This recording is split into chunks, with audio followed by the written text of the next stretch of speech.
The Coliseum in Los Angeles, where the Rams, who have lost 2 straight, bring in a record of 7-2 against the Tampa Bay Buccaneers, who have won 4 while losing 5.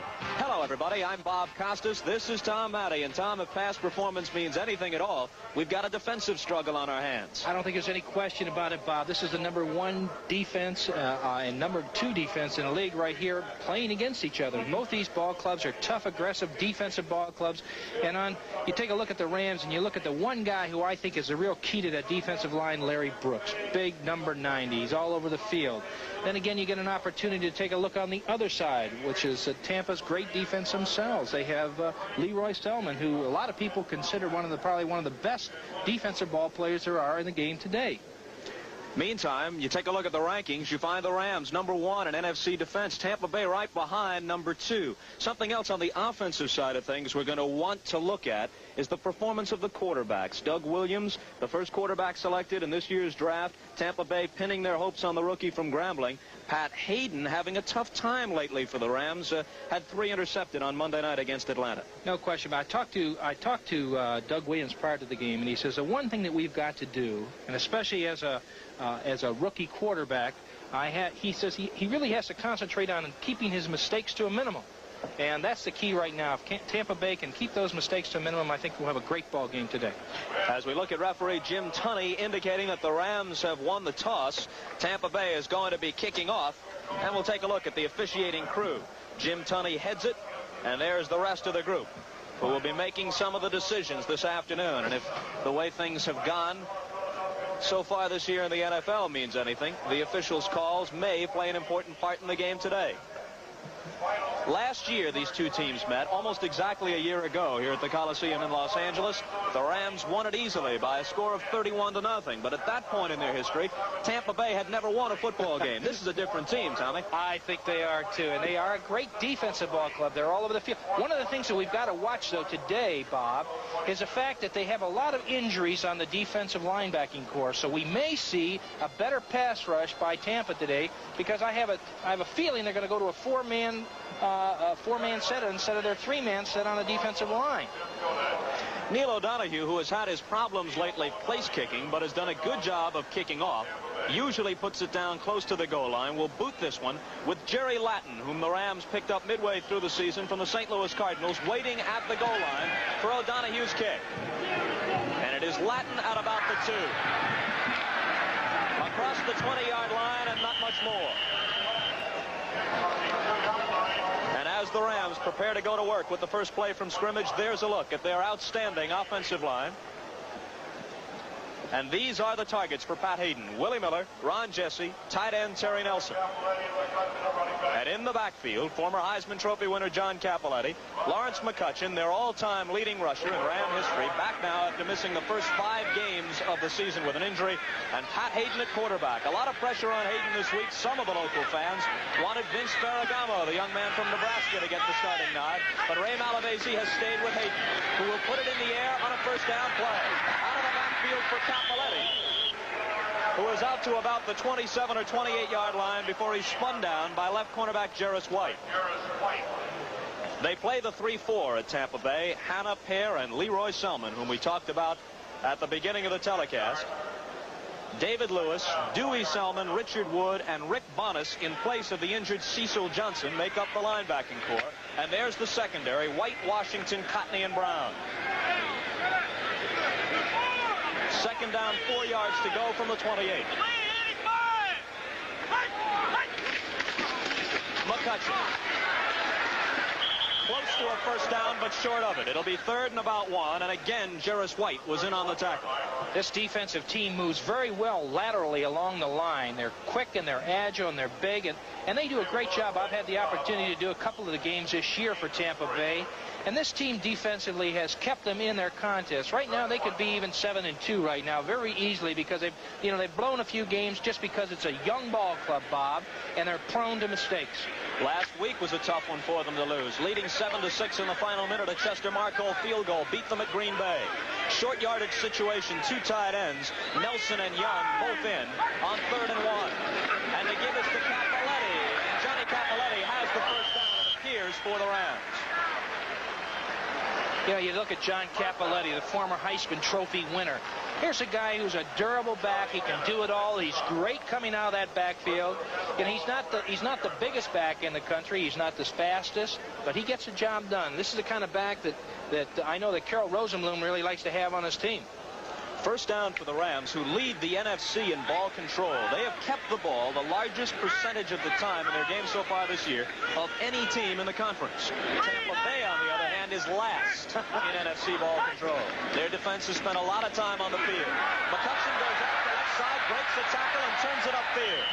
McCutcheon out to around the 45, a slashing type run, and that's his style of play. This is a good play because this is where you take the advantage of the best. Watch Cappelletti leading the block right here. McCutcheon cuts inside the block of Cappelletti, keeps his balance, almost gets caught in the backfield, lowers his head right here and gets a first down, a big yardage play. Good first down, solid play. That's the kind of, that's what you like to have. McCutcheon picked up 11 yards on the play. It took Lawrence McCutcheon only 69 games to become the team's all-time leading runner.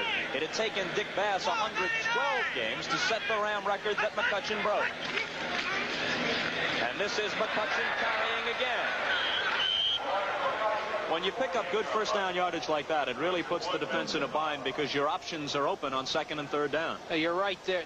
The thing that you're trying to do is you're trying to get anything over that 4 to 5 yard, 6 yard mark so that you really put the defense at a disadvantage, Bob, because they can look for the run, they have to look for the pass, they have, they've got every option available to them. And a quarterback always likes to have that field position moving all the time, getting those good first down plays. Second down, and we'll call it 7. McCutcheon unofficially 3 carries so far for 18 yards.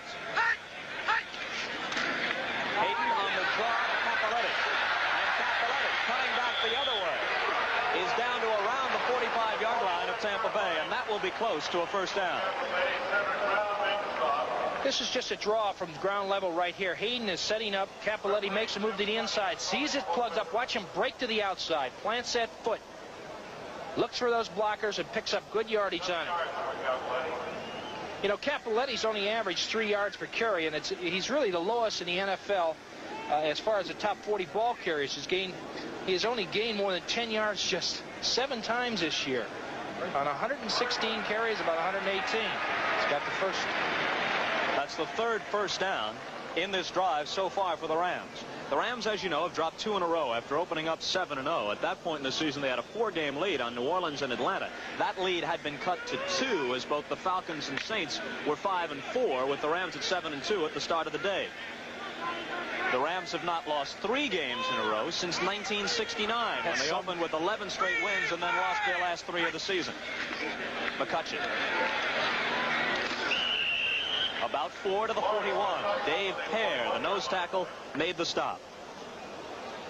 You'll get a chance here to watch Leroy Selman as he moves laterally right here. You'll see him contain the block being fired out upon. Pushes it off to the side, beats it, comes up, makes the tackle right there. This guy is all over the field, Bob. He is some kind of a ball player. We do have an update on one thing that I think is interesting because this guy is the greatest back in my estimation, and O.J. Simpson is out right now with a suffered shoulder separation in an Atlanta game that they lost. Second down and 6. Haden to Cappelletti.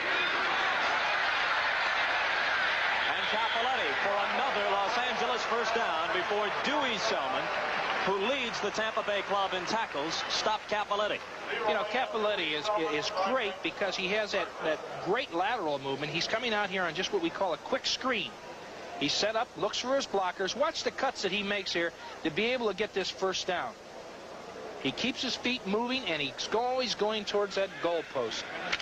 The 4th first down in the drive, just inside the 35-yard line of Tampa Bay. We have 10 minutes and 12 seconds to play in the first quarter. The Rams have kept the ball since the opening kickoff. That's Willie Miller in motion. He's the Rams' leading receiver with 29 catches. McCutcheon tries to go outside, and he'll lose yardage. Mark Cotney, number 33, came up in the strong safety spot. He thinks he has a fumble, but the officials say no. The whistle blew, and it's still Ram ball. Here's some finals and some scores. Green Bay, Philadelphia knocked off Green Bay. Green Bay was right there with 7-2. Philadelphia, good ball clubs, 10-3 final. New Orleans really gave them a scare in Pittsburgh. Pittsburgh had a score in the last 2 minutes, upset New Orleans 20-14. And Minnesota, with Fran Tarkenton being shaken up in the game, but eventually coming back in, defeats Detroit 17-7. Second down and 12, and Tampa Bay brings in the 5th defensive back. They go with the nickel in a passing situation. Haden on a long count with time to throw. And at the sideline, Ron Jesse was unable to hold on with Jarris White all over him. He had it briefly, but White hit him hard. Here we can see Haden setting up right now, having plenty of time to throw the ball. Throws it straight out there. Tampa's using their defense of zone defense right up there, and it's a great play defensively, coming over the top and knocking the ball out. Official right there, so there was no interference, Bob. 3rd and 12 now for Haden, who's completed 52% of his passes with 7 touchdowns, but he's had 14 intercepted. Last year, he had the lowest interception total in the entire NFL, just 6 picked off, more than twice that figure already this year. They're coming with the blitz. Haden has time to unload, and at the sideline, Jesse gathers it in, but they say he was out of bounds. Jesse could not get his feet down, and it will be 4th down for the Rams. Last Monday night, the Falcons came after him with the blitz. Tampa's coming after him with the blitz. He sets up, throws it perfectly to the sideline, but you could see he does not have his feet, both feet inbounds. A good call by the official.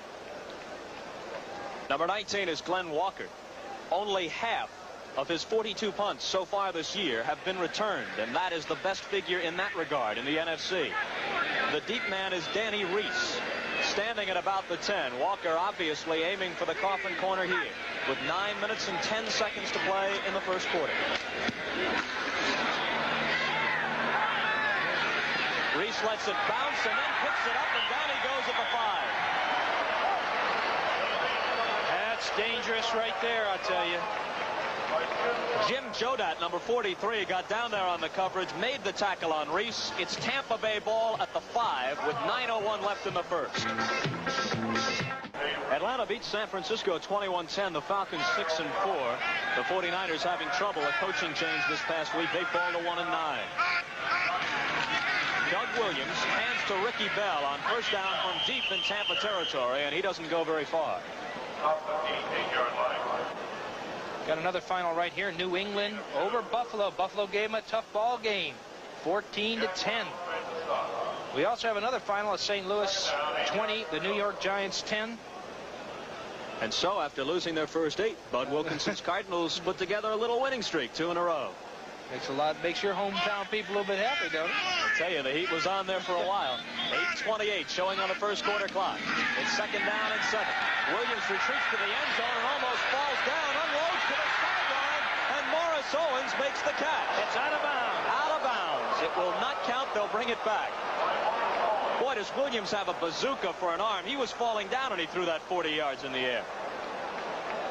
There's the offensive line, charged with the responsibility of protecting Doug Williams. They've done it well. He's been sacked only once in the last 4 games. John McKay, the coach's son, Morris Owens, and Jim Obradovich are his receivers. Williams, Bell, and Davis in the backfield. Johnny Davis and Doug Williams are the only rookies who have won starting jobs in the NFC in the backfield. That's right. I'll tell you, that was a gutty call by the young quarterback. He really threw it on the line. This guy's got a great arm, Bob. We get a chance to see him. He could throw that ball about 50 yards, about 10 feet high, and it never rose or fell at all. They'll give it to Ricky Bell, and he will be short of a first down, and Tampa's going to have to punt from deep in their own territory. This should give them great field position. The Rams great field position to come right back in here. And the one thing that the Rams did in that first drive is they've dominated play again. They used up over almost 6 minutes of that clock in that first drive. Dave Green is the punter for the Buccaneers. There he is, number 4. He's averaging 40.5 yards per kick. He's had a couple blocked. And as you can see, he's had a kick this year as long as 58 yards. There is Jackie Wallace, one of the better punt return men in the business, standing at his own 45. And that's where he takes this kick from Green. He is into Tampa territory and down at about the 47-yard line of the Buccaneers. The clock reads 7 minutes and 31 seconds to play in the first quarter at the Coliseum in Los Angeles. We have no score, and the Rams have the ball. The St. Louis, New York final superimposed over the Ram cheerleaders, which is what they prefer to be called now instead of the embraceable U's, which was their original nickname. That went out the window along with all the furor over the NFL cheerleaders. A little razzle-dazzle as Terry Nelson comes around from his tight end spot and breaks the tackle for good yardage on a first down play. Again, you'll be able to see the reverse. A tight end coming around, both the backs coming up. Tight end reverse it is, right out there, number 54.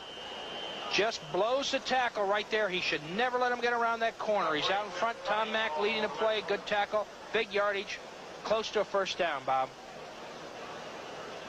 There's a look at Pat Haden. He has not played especially well in the past couple of weeks. And, Tom, one theory advanced on that is the fact that his wife is expecting a baby any day now, and he's very concerned over it. He's not only concerned about it, but he's carrying one of those little beepers around just in case it happens, so he knows when it's happening.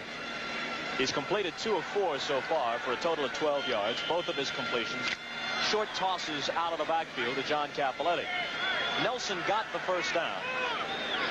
So now from the 37, it's 1st and 10. McCutcheon, the second man out of that I formation for short yardage on first down. You know, it's really interesting, this big game that they're having down in Miami right now against Dallas. Miami-Dallas. Miami's winning 14-0, and that's still in the first quarter. They must be really putting it to them. We also have an update on a couple other scores. Denver 7 over the New York Jets. And the Houston-Cleveland game is tied at 7-7 in the third quarter. Remember early in the year when people said Dallas couldn't even figure out a way to lose more than 2 or 3 all season. They may be on their way to their 4th defeat already. Haden dropping back on 2nd and 9. This time it's McCutcheon taking the loose swing pass. Inside the 20, inside the 10, and down to the 3. McCutcheon knew what to do once he latched onto that one. He sure did. Again, you'll see the play right back here. It's just a quick screen back to the outside. The blitz is on. He dumps it off to McCutcheon. Watch Tom Mack out in front right there. Here's where he breaks the tackle right there. A great block coming back from the receiver. Going back out, he picks up 33 yards on that play, Bob. Mark Cotney prevented the touchdown with the tackle, but it is 1st and goal from the 3. Seattle defeats Chicago this afternoon. The Bears rallied but fell short. The Seahawks 31 and the Bears 29, and the Bears have lost 7 in a row. Haden hands to McCutcheon on first down, and McCutcheon squirms near the goal line but short of it. Dewey Selman wrapped him up. Boy, that was a hard hit tackle right there. He really drove into him, and McCutcheon kept his feet going and picked up about a yard on the play. Dewey Selman started as a defensive tackle, switched last year to linebacker. He relays the defensive signals from the bench and makes any adjustments they have to make on the field. Very intelligent young player. It's interesting. He's working on his PhD in ancient philosophy. The philosophy here is butt heads. 2nd and goal from the 1. Cappelletti trying to go up and over, and they meet him and push him back.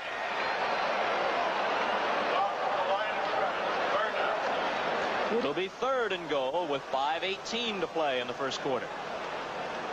Got an update on that Oakland-Kansas City game also. Oakland 14, KC 3. Usually Kansas City gives Oakland a tough time.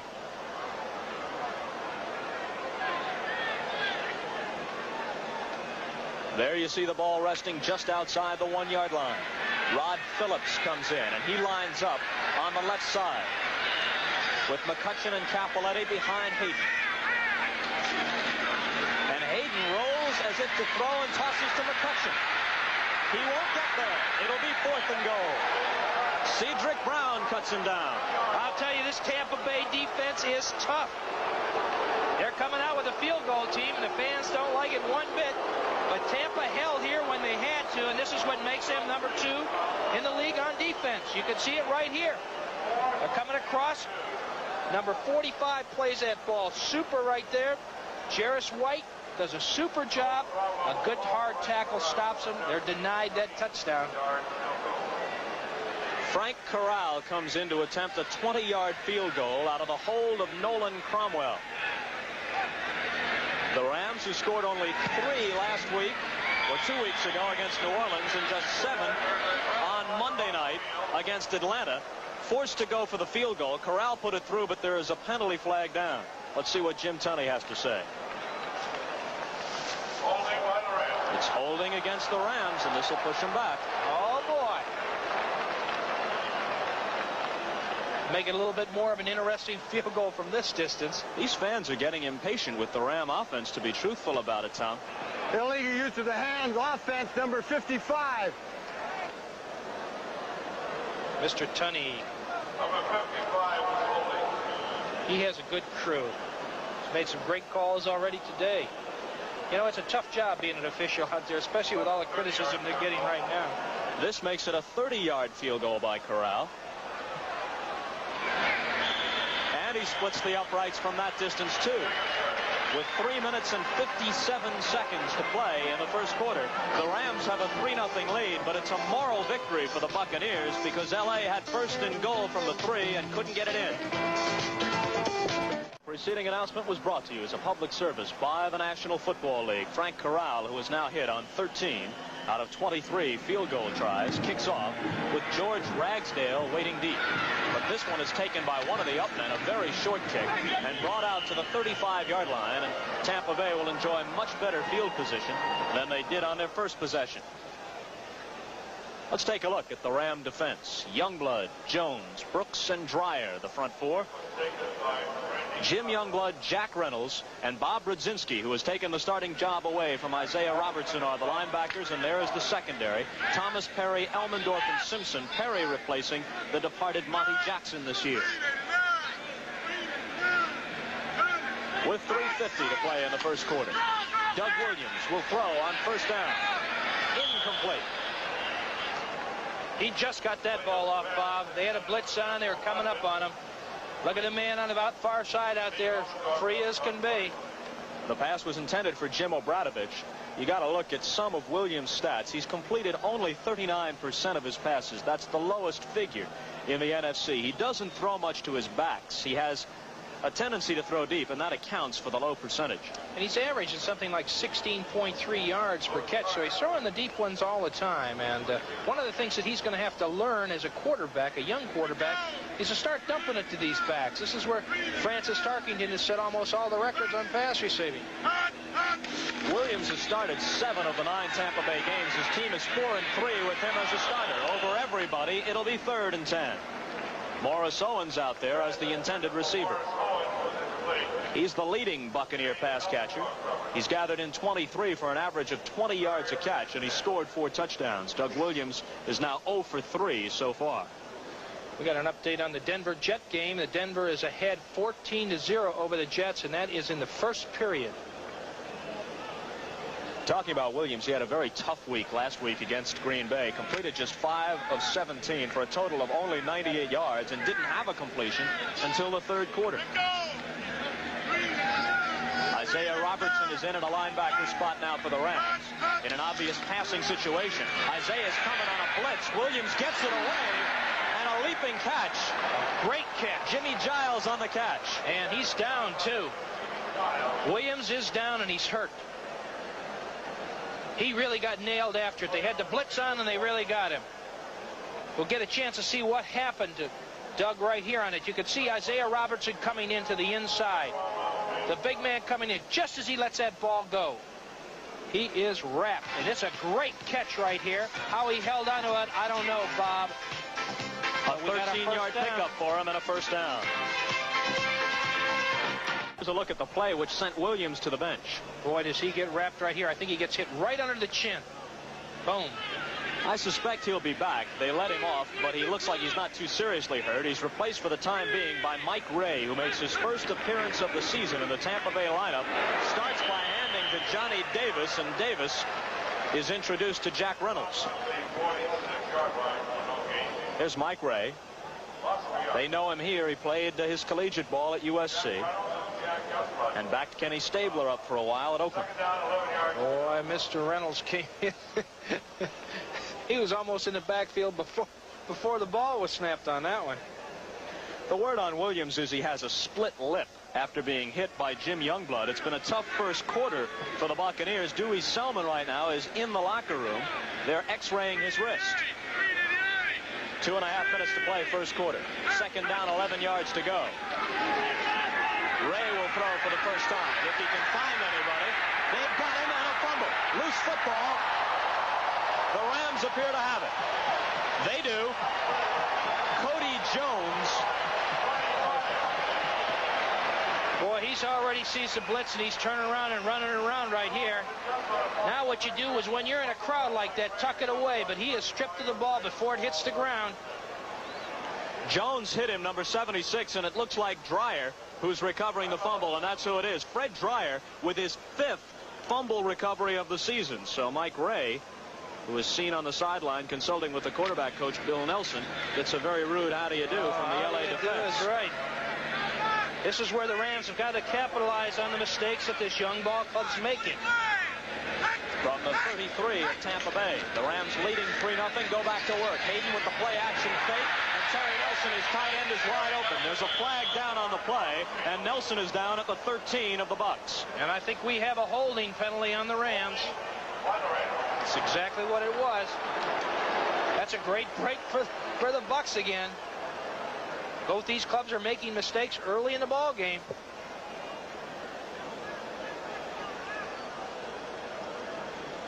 The Rams have been victimized frequently by penalties in the past several weeks. Holding. Offense, number 61. 10 yards, still first down. Center Rich Saul was holding on the play. Let's see if we can pick it up here, Tommy. Watch the center right there in the middle of the screen. He's holding the man, what they call a nose guard, right on top of him right there. Dave Pear. The officials right on top of it and called it. Coach Ray Malavasi and Ram owner Carol Rosenblum have been very critical about the number of times penalty flags have been thrown against the Rams of late. Here's Capoletti carrying and getting a lot of that yardage back. Capoletti has a first down. And that's got to be his longest gain this year for him. He just makes a perfect cut right here. Haden passes off. You can see Tom Mack pulling around to the outside. The back has got to follow his blockers. Number 65 out in front. He buries that linebacker right there. Capoletti makes a great cut, keeps his balance, keeps those legs driving, and picks up a first down. It was Aaron Brown, a rookie from Ohio State, a 10th round draft pick, who made the tackle. And the reason why that's interesting, Cecil Johnson is out with a dislocated shoulder. Dana Nofziger out with a sprained knee. That was before this game even began. And since then, Dewey Selman has gone to the locker room with an injured wrist. So Tampa Bay is literally down to their last linebacker. They have nobody left on the bench. No one at all. They've got 4 of them. They had 5 coming into the ball game.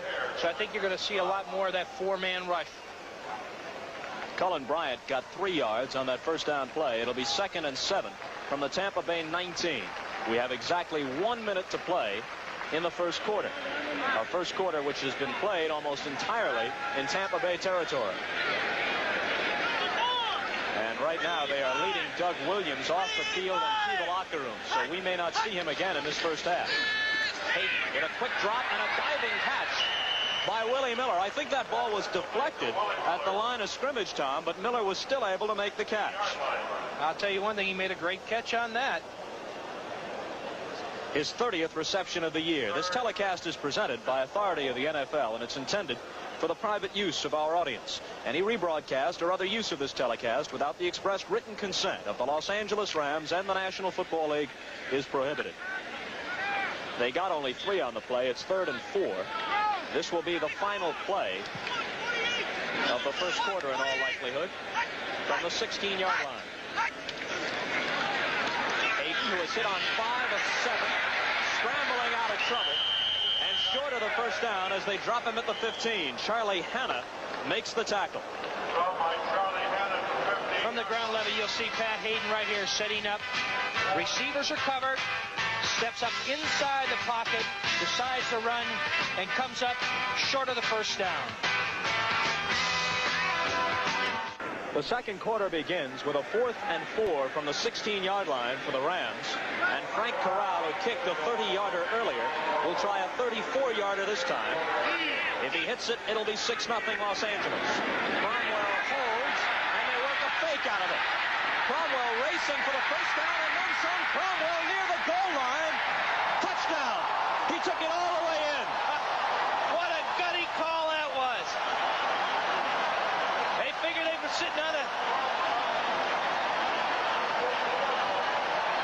from the ground level, you'll be able to see it's a fake. Picks that ball up, takes it around the corner, looking for his blocking. He does some nifty maneuvering right here to get by. Gets not only the first down, but gets into the end zone. Watch the extra effort here to get in. A little squirming. A 16-yard play from scrimmage. Nolan Cromwell is a guy that the Ram coaches feel might be the best all-around athlete on the team. A quarterback in college, a good special teams player, a secondary man when they have to bring him in the defensive backfield, and a heck of a runner, as he just showed us. Corral for the point after. It's good. And with 14:50 to play in the second quarter, as we look again at Nolan Cromwell's heroics, the Rams have jumped in front 10-0. The Cowboys are in trouble at Miami.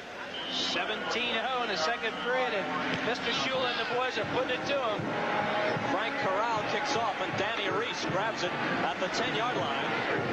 And Danny Reese with a good return across the 35. We mentioned at the start of the game that the Rams lead the NFL in ball control while Tampa Bay is last. And you've got a stat here, Tommy, that really points that up. I'll tell you one thing. The thing that you've got to do is have ball control. And in this first period, Tampa Bay had 8 plays and a net of 7 yards for that first quarter.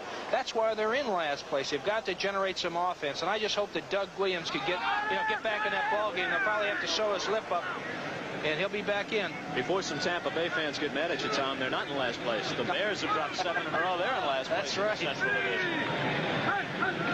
Buccaneers 4-5. Mike Ray at quarterback in place of the injured Doug Williams. Hands to Ricky Bell, who struggles for 2 or 3 before Jack Hacksaw Reynolds makes the tackle. They're not only worried about his lip, I think they might be worried about his jaw. We just got to notice from down on the field that they're going to take him in and examine his lip and jaw and see what's wrong with Doug with that. That's, Doug Williams, I had a chance to interview him, Bob, and here's a young, big quarterback who's got, he knows he's young and he's inexperienced, but he really enjoys this game, and he's really playing his heart out. From the 36, on a second down play, Ray retreats to throw. Get it off. A flag is down as Cody Jones wrapped Ray up. It was Jones who hit him and forced the fumble a few minutes ago. Well, that offensive line has, not given up very many sacks recently, but right now they're getting to Mike Ray. Mike Ray cannot find that open receiver. Jim Tunney indicates that the flag was inadvertently dropped, and there is no penalty, although a flag was down. The Rams bring in the 5th defensive back on 3rd down and 19. LA doesn't show you too much in the way of defensive combinations. They play it straight, don't blitz a lot. They don't have to. When you're number 1, they've got something going for them that's working right. And right now they're playing great defense against this Tampa Bay's inoperative offense. Blitz is on. Here it comes. Down goes Mike Ray again. Face mask we got. That's a break. Bill Simpson was coming from his free safety spot. He was in on that blitz, but as you say, it's going to work out all right for the Buccaneers because somebody grabbed Ray's face mask. You can see right here coming through Simpson. Mr. Simpson grabs him by the face mask right there. Number 48, first down. That gives him an automatic first down, Bob. You got to have some kind of breaks to keep this game going. Well, Mike Ray and the Buccaneers dodge a bullet there. And their drive, such as it has been, is sustained at the 32-yard line, which is about 4 or 5 yards in reverse from where they started, but they've got a first down. With 13:25 remaining in the second quarter. They trail at 10-0. Ricky Bell. Bell gets outside.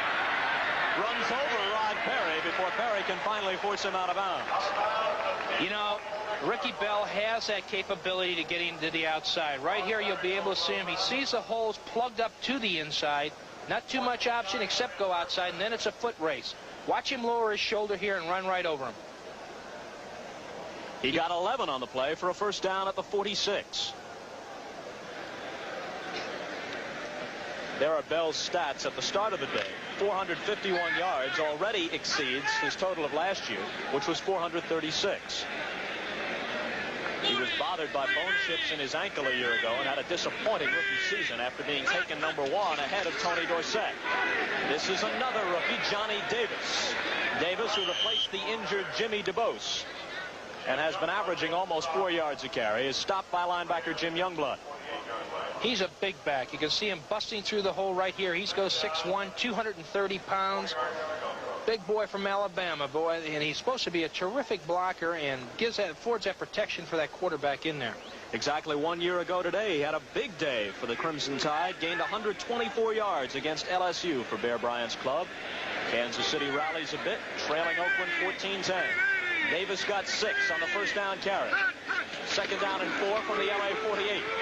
Ricky Bell to the 45, and it'll be third and short yardage for the Buccaneers, who are in Ram territory for the first time today. This is the first drive that they've had that even resembles any kind of a drive to get some type of momentum change in this ball game. You know, when you put that burden on that defense all the time and they're out on that field, you know, as much as they were that first quarter, the Buccaneers, and again, you have to take a look at the injuries that they have, Bob. They've got almost every one of their linebackers is hurt right now. They only got, 3 of them left. Inside 12 minutes to play, second quarter. Third and 1. And they'll put it in the air. Mike Ray has the first down with the completion to tight end Jimmy Giles.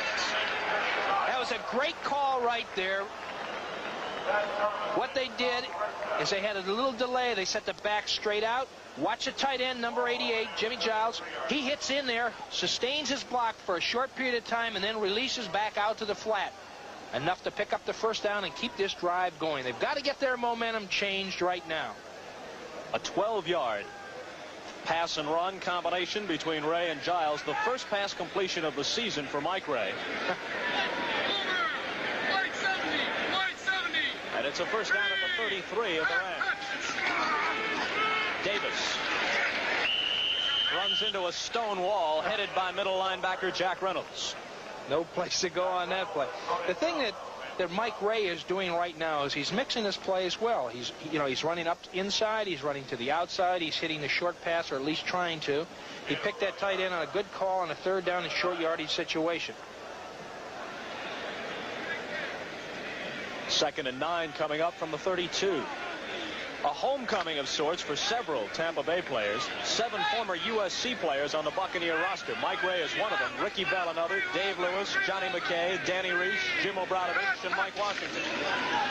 Bell. Down close to the 25. It'll be a third down play coming up. That's good hard running to the inside in there. It's just a quick trap up off the side there. And you'll be able to see Jack Reynolds right here, number 64, playing to play himself, playing the block off right there. A good drive block, staying with him. Bell coming over, Reynolds falling off and making a tackle right there. Ricky Bell does pick up valuable yardage, puts him in a third down and short yardage situation. Ricky Bell has carried 6 times for 32 yards. Last week against the Packers, he had 20 carries for only 30 yards. Third and 4 from the 27. Davis to get 4 yards, and he doesn't do it. Fred Dreyer cut him down at the line of scrimmage, and then Davis stumbled forward for a couple. But it'll be 4th and 2. Let's see what Tampa's going to do. Is they going to go for the field goal, or are they going to go for the 6 points? Well, Neil O'Donohue, their place kicker, has had a very tough time in the past few weeks. He's hit only 1 field goal in the last 6 weeks. He missed a 35-yarder last week against the Packers that could have sewed the game up. That's right. And they got beat out there. They're going to call a timeout. Mike Ray's going to the sideline to consult, with the coaching staff and Mr. John McKay to find out what he should call after we come back to see what's going to happen. 9:14 remaining in quarter number 2. Neil O'Donohue's longest field goal this year has been a 42-yarder. That's the distance on this one. As Dave Green kneels at the 32, O'Donohue gets it away and puts it through. And with plenty to spare, not at the back wall. I'll tell you. About 10 yards beyond the goalpost. If you get a chance to get a close-up of O'Donohue, take a look at the size of this guy. He's 6'6", 200 pounds, and I think those legs go all the way up to his neck because he really has a whip on that ball. I was watching him kick before the ball game, Bob, and he can really boom him. They're proud of him right now in Dublin, Ireland, which is where he resides. He's cut the LA lead down to 10-3 with a 42-yard field goal. It's got to be a confidence builder for him, Tom. He missed a big one last week, as we said, and he's kicked just one, and that was only a 22-yarder in the last 6 weeks. The thing that you've got to do is you've got to have consistency out of your kickers. You know, like Atlanta last week on Monday night, the bartender comes in there and kicks 5 field goals, you know, which really upsets the Rams here and, you know, brings them the victory. The Atlanta Falcons the victory. The Atlanta team's a good ball club, too. Jerry Latin is the deep man standing at the goal line. O'Donohue preparing to kick it off.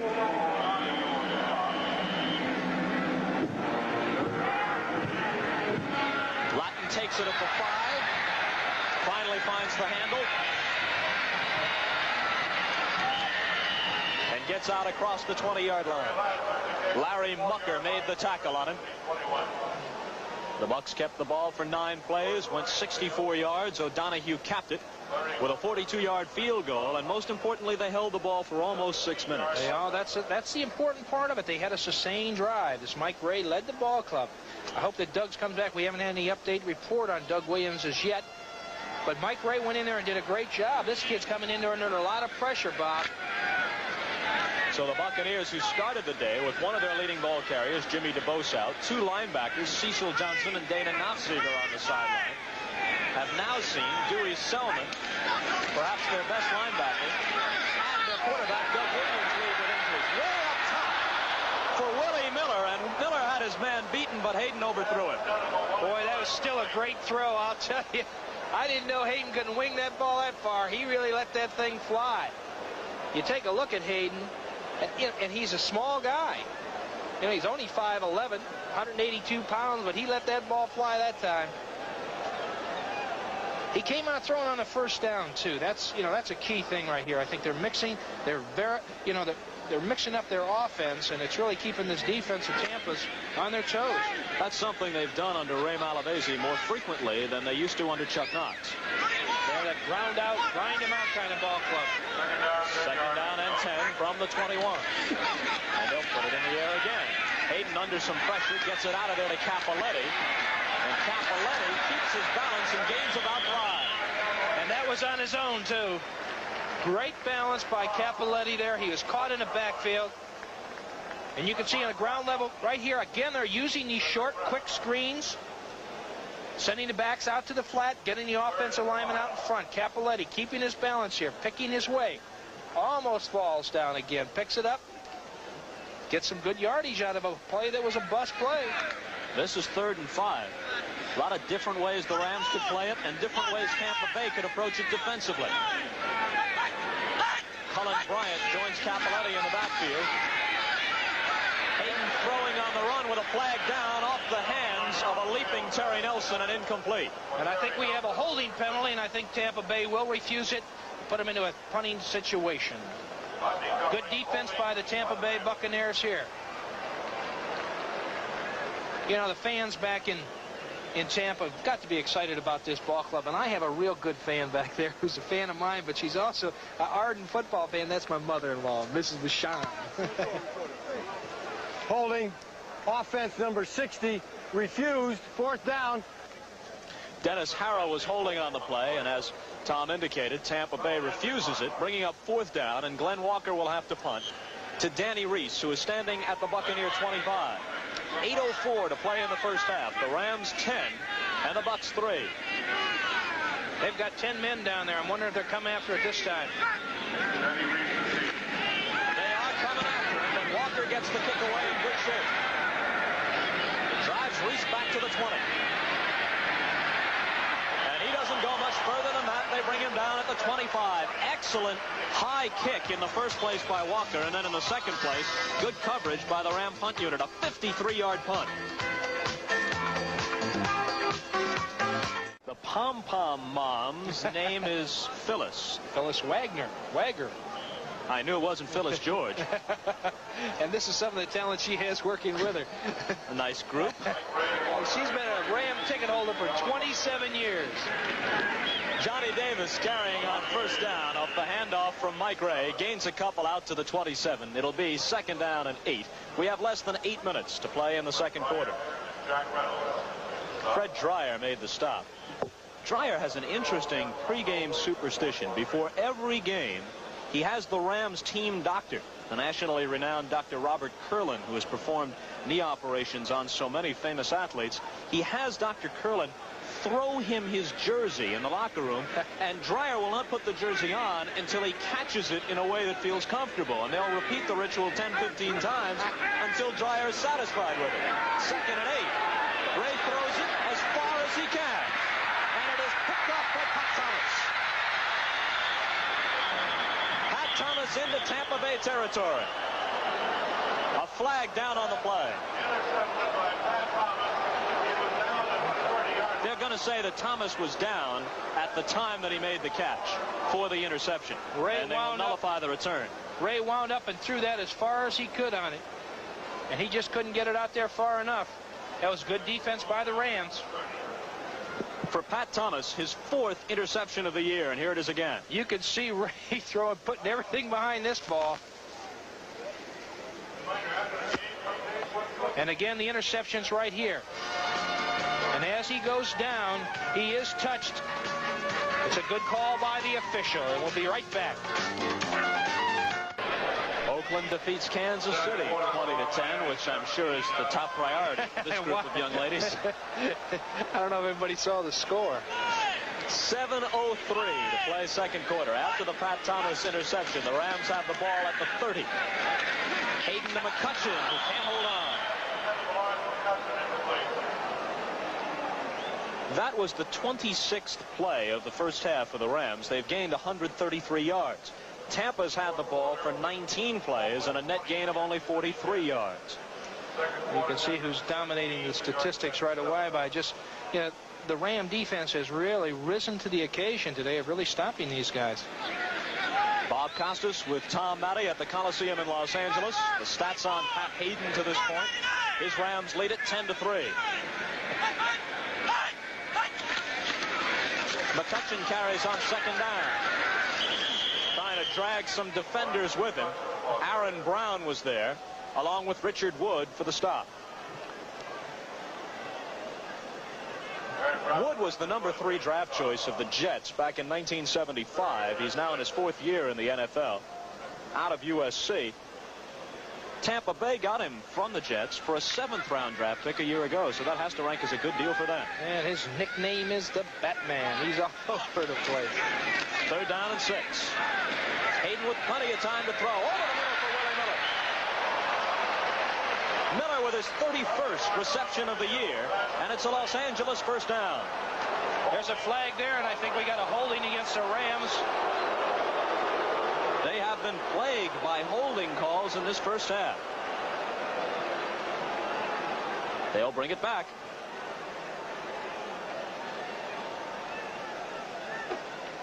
Ball, Dale.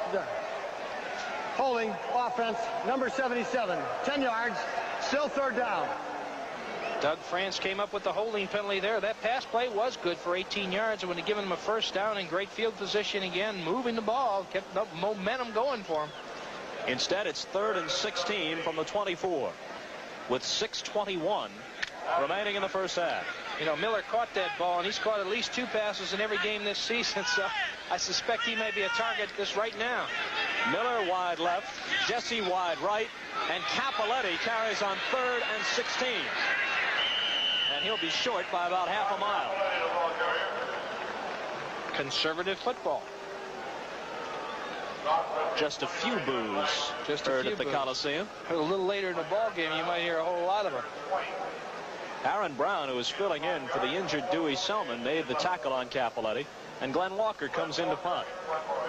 In the area of penalties, the Rams have been penalized 4 times so far in the first half. Tampa Bay has not had a flag thrown against them. Danny Reese again is the deep man. He's standing at his own 20.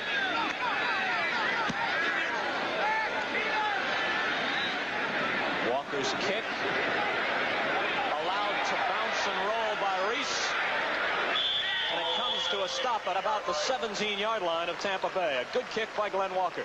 I'll tell you one thing, though, that should not happen. That back man should be coming up and catching that ball, fair catching it without letting him have that extra roll in the ball. Here's Gameson coming up. The Giants go against the Redskins. These Tampa Bay Buccaneers taking on the Detroit Lions. Atlanta and New Orleans, battle of teams contending perhaps for a wild card spot. And the Bears will try and get their act together against the Minnesota Vikings. Doubleheader games, Dallas and Green Bay. The Packers have already lost today, and Dallas is losing to Miami.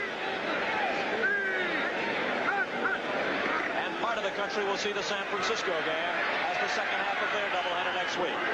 Ricky Bell skipping out of bounds after a short gain on first down. We have an update on that Denver-New York Jets game. Denver 21, New York Jets 7. And that is in the second period. Second down and 8 will be coming up. You know, on that play right there, Ricky Bell had his back kicking out. He should have cut up back to the inside on that, Bob. Then he had a little bit more maneuverability. As it was, he had to really turn that corner and let it fly. Unofficially, Ricky Bell has carried 7 times for 34 yards in the first half. The ball is at the 20 with second down and 8. Mike Ray gives it to Ricky Bell, and Bell gets maybe a yard before Cody Jones is all over him. Jones got the job last year replacing one of the all-time greats, the retired Merlin Olsen, and while nobody can completely fill those shoes, Jones has come close. Mr. Olsen. I can remember many stories playing against that guy. Third and 6. We were out here when I played quarterback, Bob, and we had an occasion to use a quarterback sneak, and I had automatic at the line of scrimmage, and he knew it was coming. He just started giggling a little bit and nailed me. Third and 6 from the 22 with 4:45 remaining in the half. And Tampa Bay trailing 10-3. Mike Ray unloads under pressure. And a diving grab by Obradovic. A great catch. It's good for a first down.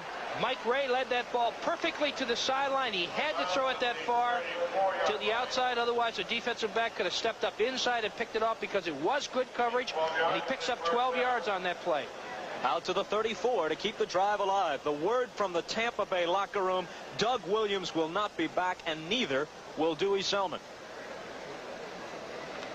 We'll try to find out exactly what has happened to both these ball players. All we know right now is that they will not be playing again this afternoon.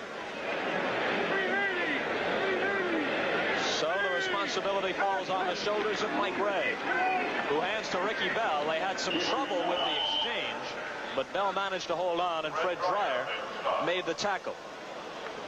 They picked up about 4 yards on that. Just good, hard running to the inside. That offensive line of the Tampa Bay Buccaneers is firing out and containing this number 1 defense. They're moving the ball. They're taking it by bits and pieces. They're not going after the bomb. And this is what Mike has got to do. He can't go after that long bomb. These guys are laying back. They've probably got the best secondary in the league right here. And they're just going to lay back and wait and let them throw that long one and pick it off like they did the one before. Ricky Bell, who almost lost the ball on that last handoff, has fumbled only once in more than 140 carries this year. A fake to Davis, but Brooks is on, and goodbye from Mike Ray. Bob Brzezinski, the second-year man from Ohio State, really put the pressure on, and Jim Youngblood was coming from the other side. We got a man down on the field. Here comes Brzezinski from the right side and Youngblood from the left, and they sandwich Ray. Hey, sure do. Mr. Brzezinski is from my old alma mater, Bob, from Ohio State. He's a big guy at 6'4", 230 pounds. This is his second year in the league, and he's doing a great job beating out Isaiah Robertson. Darryl Carlton, the right tackle for Tampa Bay, is the man down on the field. Tonight on CBS, 60 Minutes. What would happen if your city replaced its fire department with a private company fighting fires for profit?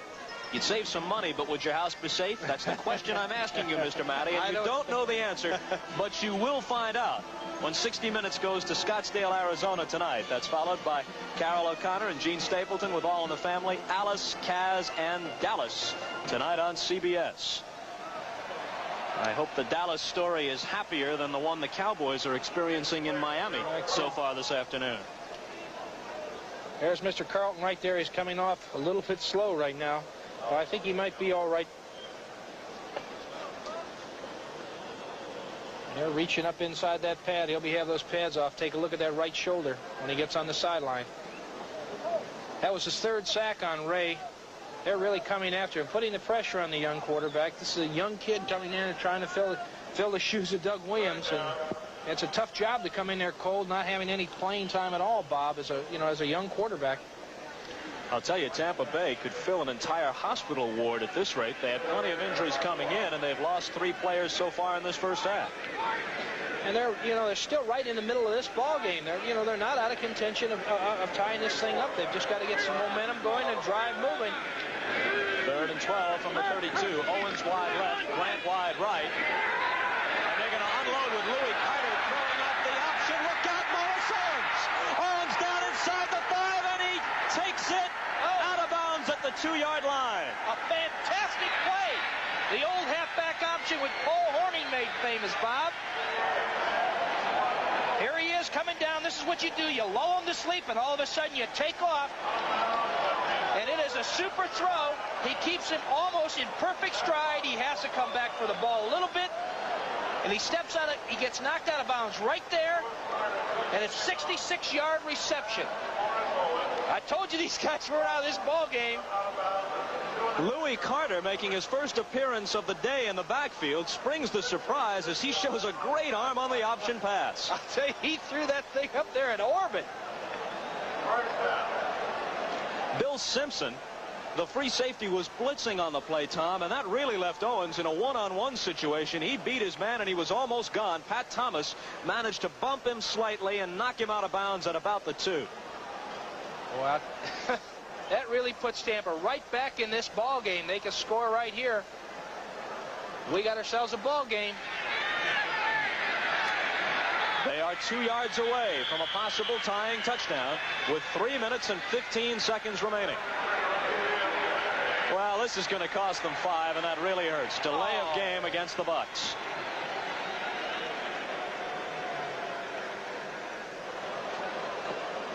Now, I can't understand this.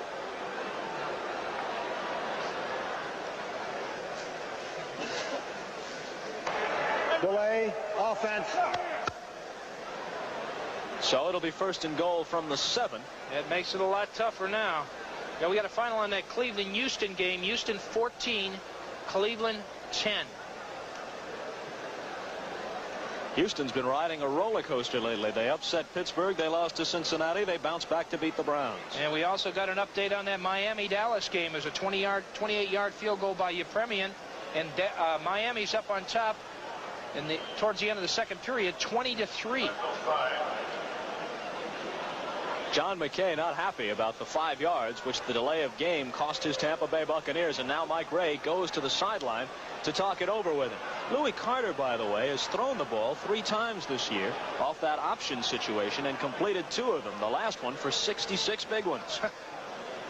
I don't think McKay quite understands, and I don't either, why there was a penalty, a delay of game. Jim Tunney is going to try and make it clear to him, but McKay is not buying the explanation.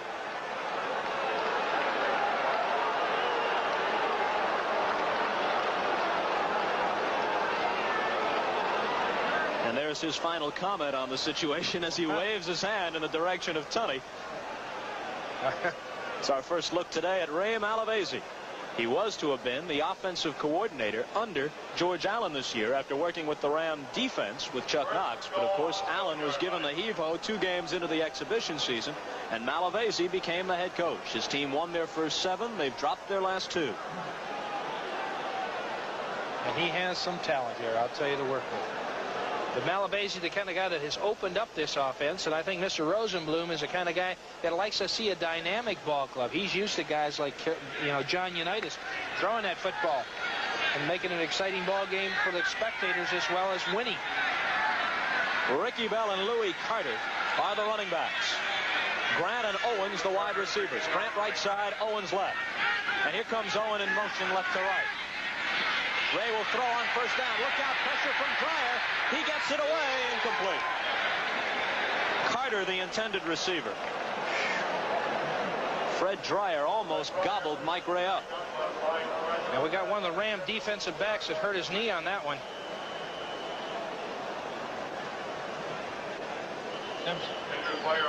Simpson. Looks like Bill Simpson, who's hobbling around out there. You can see the pressure being put on Mike Ray right here. He doesn't know what quite to do with the ball. And Mr. Jack Youngblood is putting on the pursuit, and just as he gets rid of it, he is nailed. Ray is 2 for 4 right now for 24 yards, and he's been sacked 3 times in that backfield. Simpson is helped off. Nolan Cromwell is his likely substitute. It was Cromwell who, on a fake field goal on the first play of the second quarter, sprinted 16 yards for the game's only touchdown. Frank Corral has a 30-yard field goal for the Rams, and Neil O'Donoghue a 42-yarder for Tampa Bay. 10-3, the Rams lead it. Tampa Bay with a 2nd and goal from the LA 7. 3:09 to play in quarter number 2. When you see a guy coming off the field like that, they can only mean one thing. He's probably got a knee strained or torn up on that thing. I don't know how he did it. Simpson had knee surgery a year ago after being hurt in the regular season finale against the Redskins. Louis Carter, 1 or 2 before Elmendorf and Jackie Wallace hit him. Jack Reynolds also helped him out. You can see right down here in the trenches what's happening. It's just a quick draw right up the middle, and he is nailed right there. Jackie Wallace comes up from the safety position and really sticks it to him, along with Jack Reynolds, number 64. Bill Simpson in some pain on the sidelines. This has been a war all the way. Players being led off hurt left and right.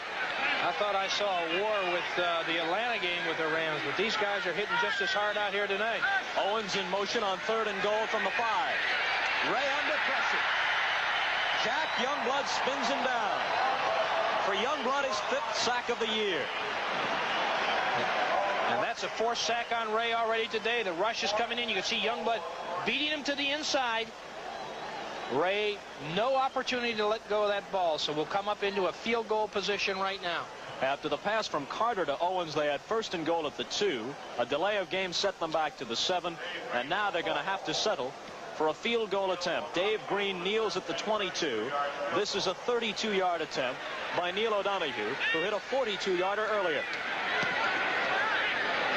This one is fading left, and it's no good. And O'Donoghue is not happy with himself right now, and I don't believe the team is either. Talk about frustration. 1st and goal at the 2, and you come away with nothing. Next Saturday on CBS, the Sports Spectacular will feature a World Middleweight Championship bout between WBA champ Hugh Coro and Rodrigo Valdez, who was the man he originally took the title from. A 15-round bout live on the Sports Spec next Saturday on CBS. In addition, Seattle Slew makes his farewell appearance in the Stuyvesant Handicap for 3-year-olds and up. 4:30 Eastern, 3:30 Central and Pacific on CBS. And we've got 2:02 remaining in the first half. And Capoletti carries on 1st down. Capoletti is having one of his better games of the season so far. He's stopped after a gain of 4, and we get the 2-minute warning with the Rams in front, 10-3. John Capoletti, who had been averaging only 3 yards a carry coming into today's game, has carried 6 times for 38 yards so far. So a good start for him. And he's caught a number of passes coming out of that backfield on those short screens and those halfback options coming out. 2nd and 6 from the 24.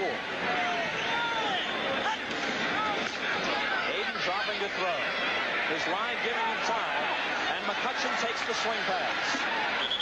Gain of only 2 or 3. It'll be 3rd down. Again, Pat Haden has taken advantage of hitting these backs. He's letting the Tampa Bay defense, which is primarily a zone defense, drop back into their depth. Using those 4 linebackers and 5 linebackers dropping back to the deep, taking away the long pass, and he's dumping it to the backs of the 3-man rush and letting the offensive lineman get out in front of it and try to set up some good yardage on that way. Clock is moving. A little more than a minute to play in the first half. Haden throwing on 3rd down, and Capoletti dropping it. The Rams will have to punt. Now this also gives the opportunity for Tampa Bay to come back, because they should have good field position, unless he gets another one of those 53-yard boomers off with that great hang time. I'd have to think they'd go after the block here, Tom. You've got to put the pressure. You've got to put a pressure on a punter. They've got all 10 men lined up on the inside. Now let's see if they come after it. I sure would right now with only 119 remaining in the half. I'd come after him. Danny Reese again, the deep man, standing at his own 20.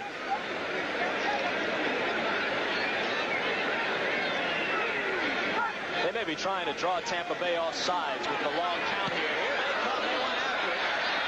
There goes the flag as they ran into Walker. No matter where Reese ends up on this, it's going to be Ram ball. They went for the block and they ran into the punter. They sure. At least I called it right.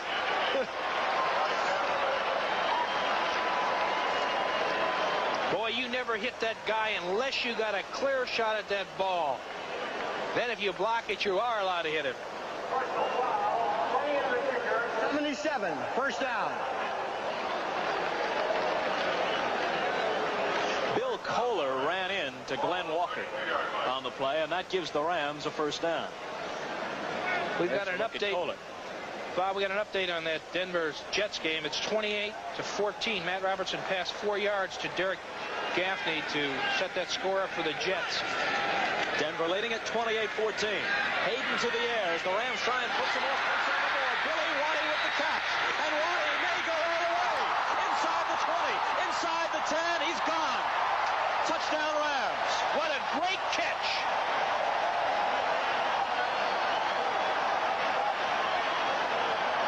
Here's Haden setting up right now. Watch how he goes up and grabs this ball. Takes it away. Then he has the opportunity right here now to turn on that speed. And Waddy just outruns everybody for a 68-yard touchdown. He grabbed the ball away from Cedric Brown, and then he just about faked Jarris White out of his shoes with a great bit of open field running for the touchdown.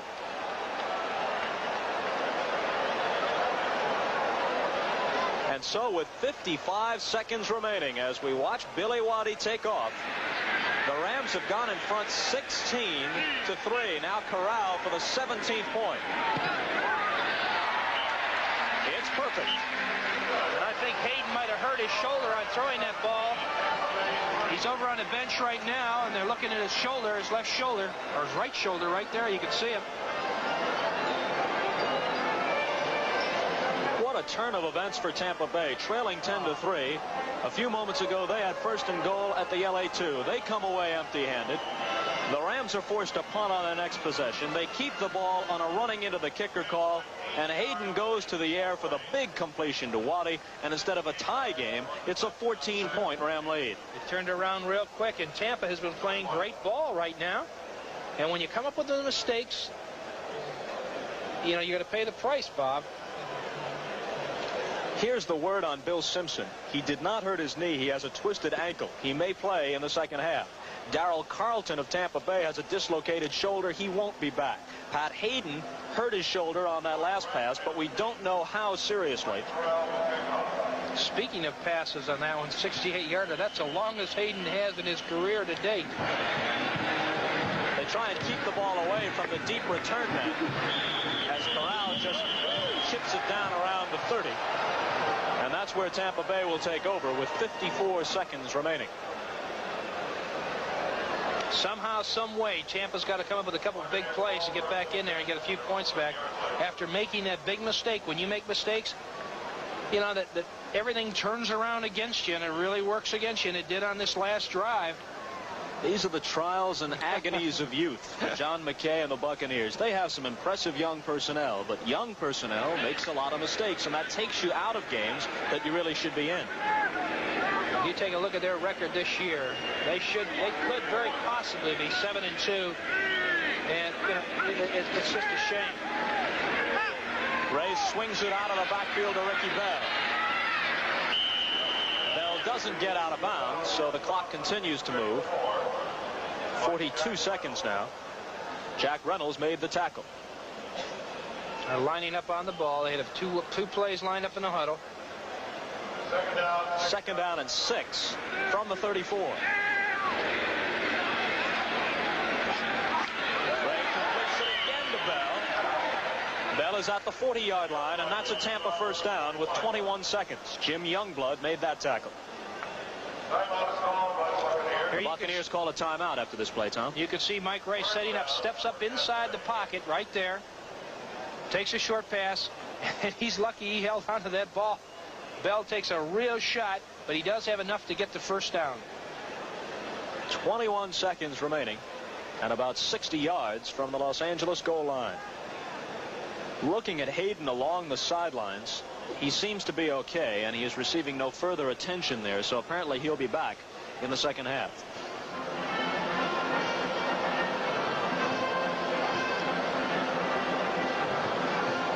He's trying to explain exactly what happened. He got hit on the right shoulder and was driven in with the left shoulder into the ground. He had a nightmare of a game on Monday night. 3 interceptions and all kinds of pressure from the Atlanta defense, replaced late in the game by Vince Ferragamo. And some of the fans in L.A. wanted Ferragamo to remain as his replacement and start this game. But Ray Malavasi said, nothing doing. Haden's the quarterback, and he's performed well in the first half. It's a contrasting quarterbacks. You take a look at Haden, 5'11". You take a look at Ferragamo, and he's about 6'4", 6'3". And he's a big quarterback. He stands up in that pocket, and he does have good speed. And you take a look at John McKay, whom we just saw on the Tampa Bay sidelines. He has been through the trials of Job in the past 2.5 years. Bill Simpson, by the way, is back already in the Los Angeles lineup. So fortunately, his was not a serious injury. Ray unloading on the run. And he's got his man. Johnny McKay makes the catch out of bounds at the 31 of the Rams. And I'll tell you, he took a shot after he caught the ball, but he held on to it and gave him great field position. They're down in there where they can at least get a field goal out of this. It was a 28-yard reception by John McKay. Mike Ray stepped up into the pocket. He's scrambling right here and really lets the ball throw. Watch the shot that McKay gets on the sideline as he steps out of bounds. Pat Thomas drilled him there. With 14 seconds remaining in the half. The ball at the 31. Time for a couple of plays. And then maybe, if they can't take it all the way in, a Neil O'Donoghue field goal. Ray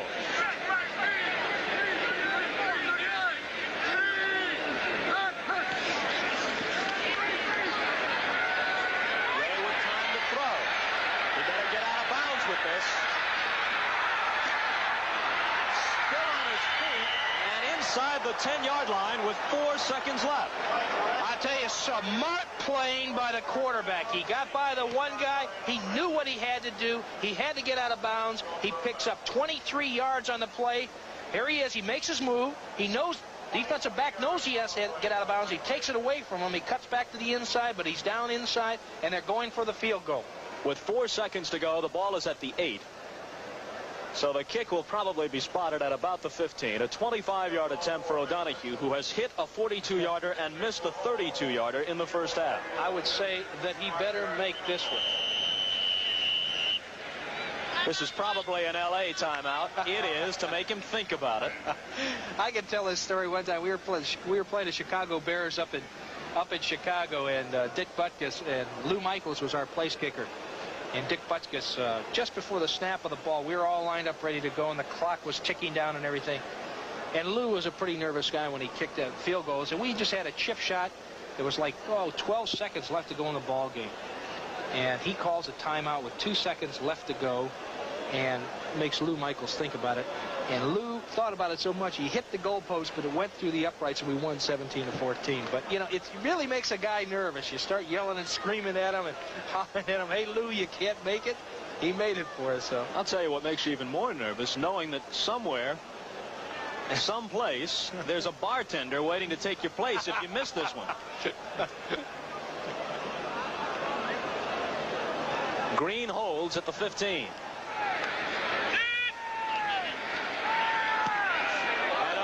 Looks like he's got this one. He does. With 1 second to play in the first half, Tampa Bay has come back a bit. They trail it 17-6, but the story of this first half is a tale of might-have-beens for the Buccaneers. That's right. They had every opportunity in the world. Whenever they're down there first and goal on the 2-yard line and have a delay of game penalty, you know, it's just not right. It's not good planning at all. And there was some kind of a mix-up between the coaching staff and the players on that one. At halftime of our game here at the Coliseum, we'll be switching back to NFL control in New York, and we'll be seeing highlights of some of the games which went on around the NFL this afternoon as we join Brent Musburger, Jane Kennedy, Irv Cross, Jack Whitaker, Jimmy the Greek, and a cast of thousands. You can see O'Donoghue talking to the coaches on the sideline with 1 second remaining in the ball game. I think you'll see what we call a squib kick right here. Keep it low on the ground. Keep it away from the guys that can run it back. Jerry Latin is the deep man. He's standing around the 5, but he's not going to get a chance to handle this ball, as you say, Tom. I sure wouldn't give him a chance anyway, Bob. He's got that speed back there, and both the guys on the outside have the speed also. What you try to do is get it to those 3 front men up, the big linemen up there who are trying to, you know, form that wedge for him. And O'Donoghue squibs it. It's picked up by Carl Ekern as time runs out, and that is the end of the first half at the Coliseum in L.A. with the score. The Rams 17 and the Tampa Bay Buccaneers 6. You know, he's a player's owner. He's the kind of guy that looks out after his ball players, looks out after their best interests, but he has one thing at heart that he likes to do, and this is why I really liked him. He's a winner, and he wants to win. You know, guys who are complacent and don't want to win are not going to have winning ball clubs. This guy really is you know, he's out there rooting for his team, and you got great leadership. He has a son, Stevie, who is, you know, came up right from the bottom when he was at training camp picking up, you know, the socks and everything else that you want to call, picking them up right off the floors at the training camp, learned this game of football, has done a great job. And you also have Duke, you know, Duke. Of course, it's always easier to climb the ladder of success when your dad owns the club, even if you do start out picking up socks. Hey, you're not kidding. But he's a good kid, and he knows talent, and you got Klosterman right in there, and they've built this team. You take a look at what they have here and the draft choices that they have coming up this next year as far as talent, and they build their team on draft choices. Lots of young ball What's players. the story you were telling me earlier today about the offer that Rosenblum had to buy the club? This is great. He said I was talking to him on the sideline before the ball game, and he said that he had an offer for $65 million to buy the ball club. And he says, I got a telegram on it. And he says, I knew it was really a legitimate offer because the telegram was collect. George Ragsdale is the deep man waiting for the kick from Corral, but it comes down instead to Danny Reese. And Reese turns it to the outside, stays on his feet, breaks some tackles, and gets to the 40. So Tampa Bay will have good field position to start the second half. Here it is right here. You can see him. You know, this is one thing I don't like, carrying a football like this. You know, that's one of the fundamentals. You can not get that thing knocked out of your hand too quickly. Tuck that ball away.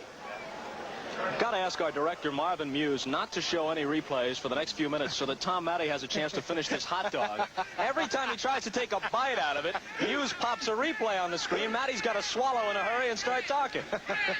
1st and 10 from the 40. We just got a report that Doug Williams has a broken jaw from the play where he's got really shot. Here's Mike Ray really scrambling. Mike Ray, who took off for a big gain toward the end of the first half. Look at this. All the way down to the 17-yard line. Fantastic. The pocket. He rolled one way. Everybody went that way. He broke back in. Again, you'll get a chance. It's a semi-roll. Sets up. Sees pressure coming from the inside. They had a tackle end game going. Matty has to swallow the hot dog. He can't continue to speak. Ray goes 42 yards. Come on, here you go. Here's the hot dog. Here's the hot dog right here now. Open wide. I'm done. All right. We're ready for it. 1st and 10. They spot the ball at the 18. So Ray, who had a scramble of about 23 yards toward the end of the first half, goes 42 on this one, which is considerably more than Johnny Davis got on that carry. Mike Ray looked like Fran Tarkenton scrambling around there that time. Jack Reynolds made the tackle on Davis. We saw Vince Ferragamo warming up on the sideline. We mentioned toward the end of the first half that Pat Haden had hurt his left shoulder on that touchdown throw to Billy Waddy. We don't know yet whether or not Ferragamo will come on to relieve him. I'd like to have these kind of statistics. Ray has 2 for 65 yards. He's Tampa Bay's leading rusher. He may be the first quarterback this year to have a 100-yard game. On 2nd down, out of the backfield to Ricky Bell. And Bell wrestles whistled out by Jim Youngblood. Youngblood trying to convince the official that he recovered a fumble. Unfortunately, he was about 3 yards out of bounds at the time. Ray is setting up here. You can see Bell going out to the side. Ray is leading him just a little bit. Holds onto that football before he gets knocked out of bounds and picks up about 4 or 5 yards right there. It's 3rd and 5. Nolan Cromwell checks in for LA. They go with a nickel defense on 3rd down from the 14-yard line. Tampa Bay might be on the verge of getting right back in the game. If they can get on a scoreboard right now, Bob, they're back in this thing and they're knocking on the door. It was the scrambling ability of Ray which set up the field goal at the end of the first half. And also his running ability, which has them threatening now. Look out, here comes a blitz. He throws up the lollipop, incomplete. He didn't even have time to turn around before the entire Ram defense was all over it. I'll tell you, they came with the pass rush right here. Watch the blitz coming in. He's rolling to the right. Watching the left-hand corner of your screen right now as the pressure is really being put on. Safety blitz. Bill Simpson has no chance to get the ball off. Well, great defensive Neil play. O'Donoghue again. He's kicked 2 out of 3 so far this afternoon. Green holds at the 20. You know, here's the thing that's happened to the Rams is these field goal kickers are really getting after him. O'Donoghue got all of that one. His 3rd field goal in 4 attempts. And Tampa Bay starts out the second half in good shape with 13:02 to play in the 3rd quarter at the Coliseum in LA. It's 17-9 Rams. Here we see some of Tom Mattey's friends on the sidelines. The pom-pom mom. She's really got it going. Jodat fumbles the kickoff out of bounds, and it'll be bad field position for the Rams. The ball is at about the 12-yard line, so Tampa Bay's got some momentum going. Here's that play. Here's a recap of that last Buccaneer drive. 4 plays, 60 yards. They only used up 2 minutes of the clock, though. 42 of those 60 yards gobbled up on the first play on the run by quarterback Mike Ray. Well, they're right back in this ballgame. They need a touchdown. If the Buccaneer defense can really come alive right now and stop the Ram offense, we've got ourselves a ballgame. Ferragamo has been warming up on the sidelines, but Haden starts the second half. Capoletti and McCutcheon are his running backs. That's Jesse, number 81, in motion. McCutcheon carries on 1st down. Smack into the arms of Richard Wood.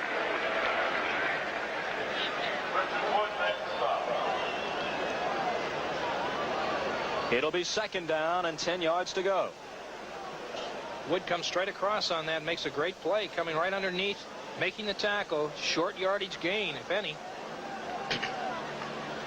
If another Tampa Bay linebacker should get hurt, the call may come up to the booth for the famed halfback and sometimes quarterback Tom Mattey. Can you play linebacker? They got nobody left. The more things you can do, the longer you get to play. Haden fakes and Bill Kohler came in and wrapped him up. So the Tampa Bay defense is an inspired unit as their offense put 3 on the board in a hurry, and they mean to get the ball back from Mike Ray. They're going to have a tough second half here. This defense is fired up. They're rising to the occasion, which they've got to do. If they can keep them back up in here, that's the first sack that we've had on Haden today, but they're really keeping the pressure on him. Exactly 12 minutes to play 3rd quarter. It is 3rd down and 14, and the ball is back at the 7. Retreats to the end zone. Almost intercepted by Jarris White. And that could have really been a crucial play. They were both there. Not only was Jarris White there, Mark Cotney was also on the scene. Top of it also. White, who has intercepted 3 this year, almost had his 4th. It could have been a touchdown, and if not, it would have set the Buccaneers up deep in LA territory. As it is, they stand to get good field position. Walker having to punt out of his own end zone. Reese waiting back at about his own 45. This one is not a typical high Walker punt. Reese takes it on the run. They get to him quickly, but he is at the 40-yard line of the Rams. Gives them great field position. We do have a flag on the play. The Rams had an illegal man downfield. Now, it'll be interesting to see whether or not Tampa Bay accepts the penalty. I wouldn't. I'd take that ball in the 40. No more chance of having a fumble or anything. Ineligible lineman downfield during kick. Number 43 refused. First down. Jim Jodat, who was the man who made the tackle on Reese, was the guy who got down illegally. It'll be Tampa Bay ball at the 40 when we return with 11:42 to play in the third. Enjoying the sun at the Coliseum in L.A., one of the few NFL cities where you can still get a tan in November. It's a beautiful day over here. It's overcast a little bit, but the sun is a real problem in the late afternoon on this ball field. I can remember playing down here, and all this is in your eyes. Mike Ray. This is a broken play, and Ray is sacked by Brzezinski. I don't think that Ray wanted to throw. It looked like he wanted to pitch, and somebody had missed the assignment, Tom. You can see it right here. It looks like a quick pitch, but he goes the other way. Coming back from the backside. Bob Brzezinski, the #1 round draft choice out of Ohio State a year ago, who was taking the job away from Isaiah Robertson, comes up with the 5th Los Angeles sack. They lose 5. It's 2nd and 15. Cromwell comes back in. They go with the nickel defense. Mike Ray has moved the Buccaneers pretty well since taking over from Doug Williams, but he has paid for every bit of it. He's been under pressure, and here's another example. The 6th sack, Cody Jones in there, and I believe that's the 3rd time that he has sacked the Tampa quarterback. The reason why these sacks are happening is the fact that the defensive backs of L.A. are doing a great job covering the receivers. Dallas coming back a bit. Not much, though. Miami's up on top 29. That's a third period. We've got 11 minutes and 18 seconds to play in the third quarter. Tampa Bay trails it 17-9. And it's 3rd and 25. What do you do here, Bob? 3rd Quick and kick. 25. Quick kick is your only recourse.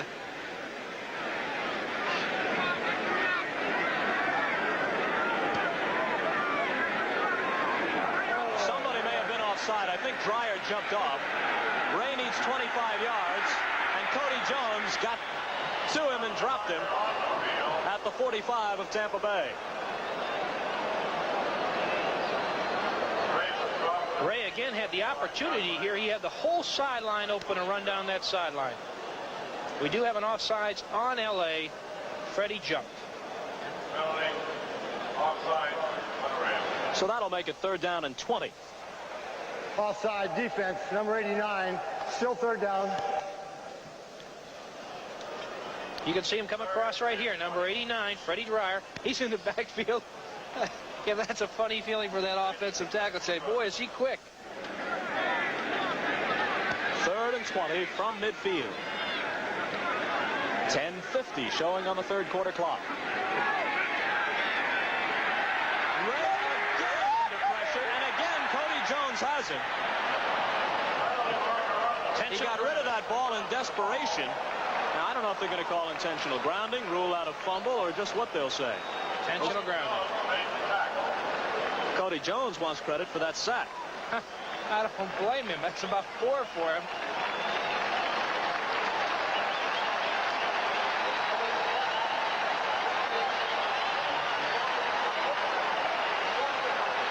It is intentional grounding. Mike Ray ought to be very well acquainted with Cody Jones by the time this afternoon is over. He's going to be calling him sir, I'll tell you. There he is right there. He just intentional grounding. That could have been called a fumble just as easily. It's 4th, and they've got to go to a different time zone for a first down. So Green kicks. Back to the 7 goes Wallace. A flag flies as he gets to the 15.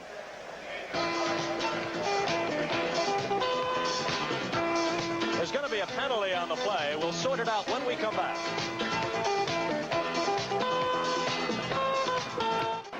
The Rams are penalized for clipping on the punt return. It sets them back to the 8-yard line.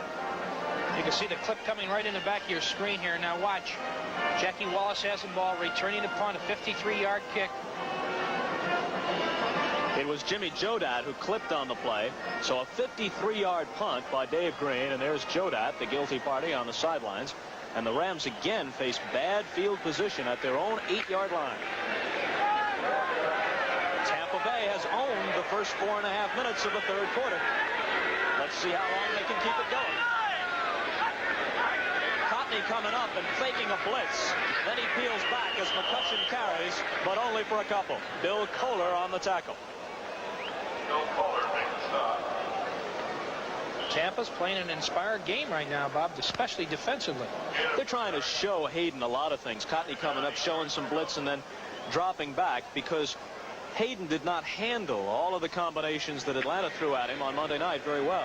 Boy, they blitzed him from the weak side. They had the safeties coming. They had all-out blitzes going and everything. And this is what they're trying to give Haden a look, so he'd automatically check off. Willie Miller is in motion on 2nd down and 8. McCutcheon trying to go outside. Cuts it back the other way, but only for 3. It'll be 3rd down and 5. Watch him double team Leroy Selman on this play. You can see him coming back both from the inside and the outside, driving him back out. He still spins out of it right there. They're really coming after. He's looking around for the ball on that one. Give you an idea of what Leroy Selman has done this year. Coming into today's game, he had 9 sacks. That's more than Jack Youngblood and Fred Dreyer, 2 renowned defensive ends for the Rams combined. And he was credited with putting pressure on the quarterback, hitting him after a throw or forcing him to throw early 50 times. This one intended for Nelson. Cotney is there to break it up. And the Rams will have to punt. This Tampa Bay defense is doing another great job today. That's why they're 2nd in the league. They're really doing a great job at the beginning of the second half. And we should have good field position again. But if they keep having these sacks, if that offensive line can't keep the Rams off of Mike Ray, or those receivers can't get open, they had 3 sacks right in a row on the last drive against Mike Ray. The Buccaneer defense has yielded a couple of big plays. The fake field goal for a touchdown by Cromwell, the 68-yarder from Haden to Waddy. But aside from that, the Rams have not moved the ball that consistently against them. It is Danny Reese who doesn't like to fair catch them, but might as well have called for the fair catch this time, bringing it back for just about zip as he's dumped at the 47. Tomorrow night, CBS takes you to WKRP in Cincinnati, which was on Tom Matty's resume as he applied here at CBS. It's television's wackiest radio station. Don't miss this hilarious new comedy. And then stay tuned for People with our old friend Phyllis George throwing the spotlight on Liza Minnelli, Bonnie Franklin, and tennis star Guillermo Vilas. Those 3 favorites, MASH, One Day at a Time, and Lou Grant round out Monday's top lineup of shows on CBS. 8:58 to play, 3rd quarter. Ricky Bell. Couple of yards maybe on 1st down. We got a score in that San Diego-Cincinnati game. San Diego up 13-0, and that is in the 3rd period. Up and down year for Don Coryell's Chargers as well. Here's a team that loses to Detroit, then turns around and beats Oakland.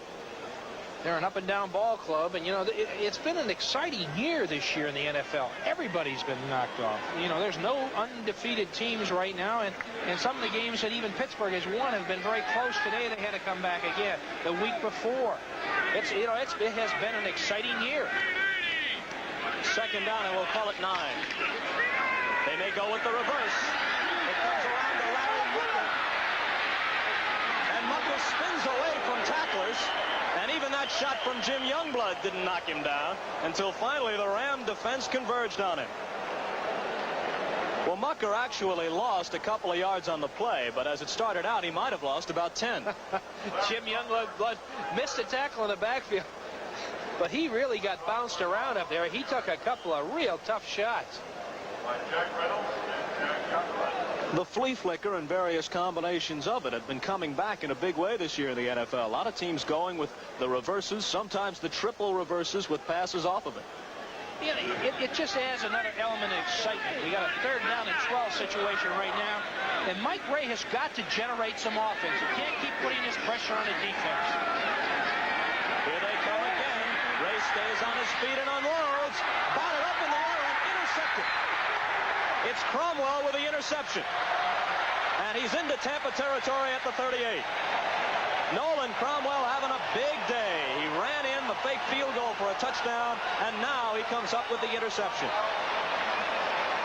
You can see Mike Ray setting up again. The pressure's being put on him. He runs out of it. Throws that ball right over. Picked off. Nolan Cromwell, one of the great athletes, returns it. We'll see what happens after we come back. You can see by the great camera work our men do the pressure that the Rams are putting on Mike Ray. These are the things that causes the kind of interceptions you have right there. They almost got to him right there. He has to step up, and these are the things that cause mistakes, and the defense is causing them. Pat Thomas, who had an interception earlier, deflected that ball, allowing Nolan Cromwell to pick it off. Haden wants a big one on first down. And a leaping catch by Willie Miller. Miller with his second acrobatic grab of the day. And his 32nd reception of the year.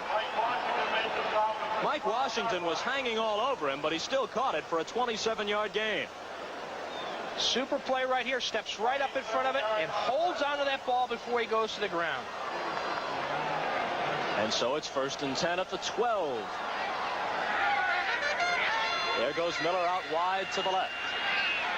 And Ron Jesse, the other wide receiver, is also on the left side. Now Jesse comes in motion.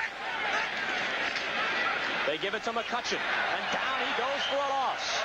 An 8-yard loss. Coming David Lewis across. came through. I'll tell you, Lewis just came right across, beat the pulling guard right there, and gets McCutcheon right in there. Hayden's handing off. You can see Mack pulling. Lewis came right across in front of Mack. Didn't even see him. Makes a great play in the backfield. Throws him for an 8-yard loss. Check this size for an outside linebacker. 6'4" and 240. And still plenty mobile. Yeah, he could fly. He's got 4.65 speed in that 40. That's a lot faster than I was, I'll tell you. 2nd and 18 from the 20. They get some of it back on that pass to Jesse. They'll rule that he was down as soon as he caught it. He's at about the 7-yard line. It'll be 3rd and 5. You can see Haden setting up right inside. Watch Jesse. The safety's coming in also. The ball is thrown right there. Jesse grabs it. 13 yards on the pass play. Picks up 13 yards. Now he's inside the 6 right there, or 7 rather. Jesse goes out, replaced by Billy Waddy, who cut the touchdown pass in the first half. 3rd and 5. They've got to go to the 2 for the first down. Exactly 5 minutes to play. There's Waddy in motion. We're in the 3rd quarter. Haden with time to throw. Now that protection evaporates, and he's sacked at the 10. So again, the Tampa Bay defense denies the Rams, and they'll have to bring Frank Corral in for the field goal try. You know, this club, Tampa, has really done a great job defensively. They have been down there knocking on the door, and they always come up and stop them, make them kick that field goal. So, you know, it's a young ball club. They've really got a lot of injuries today alone, not counting the ones they've had all through the season so far, and they're still playing great defense. You think they're aware of the possibility of a fake this time?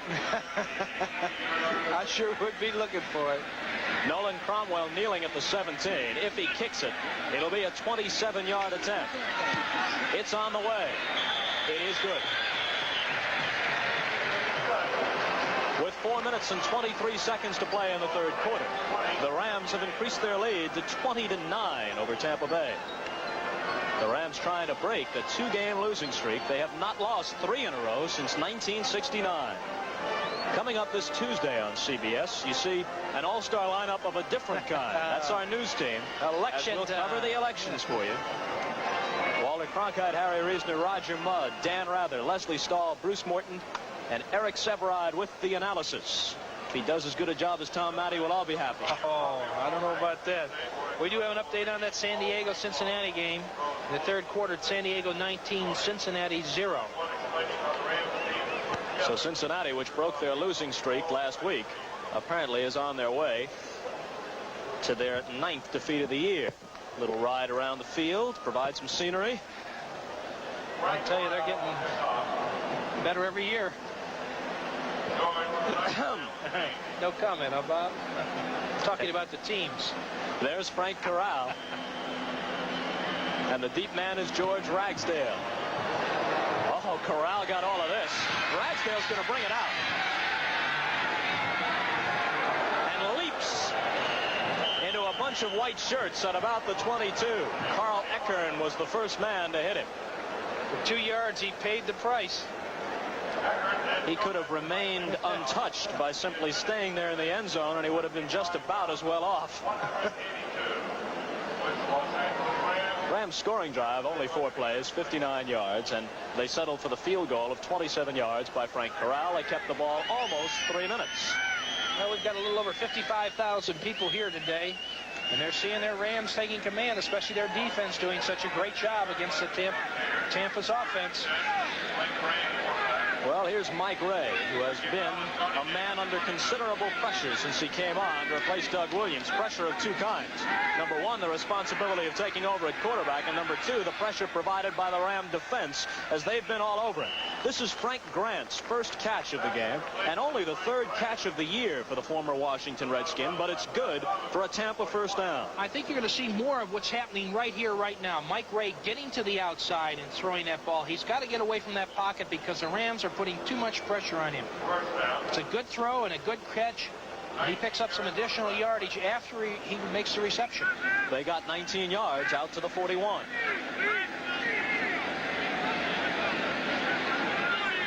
.335 remaining in the 3rd quarter. Ricky Bell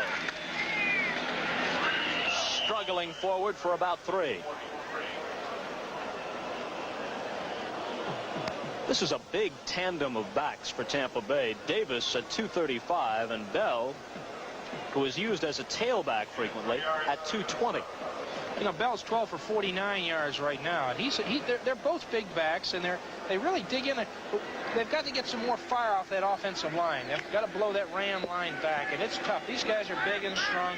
They wouldn't be number 1 in the NFL in defense.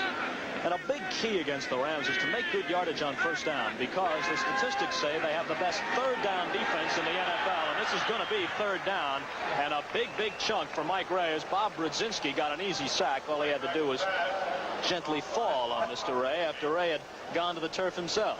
Again, you saw right here is that Ray is trying to get to the outside. He wants to get to the outside. He's got to keep that defensive line moving and keep it away from him putting that big rush on. And that's the 7th sack against Ray already today.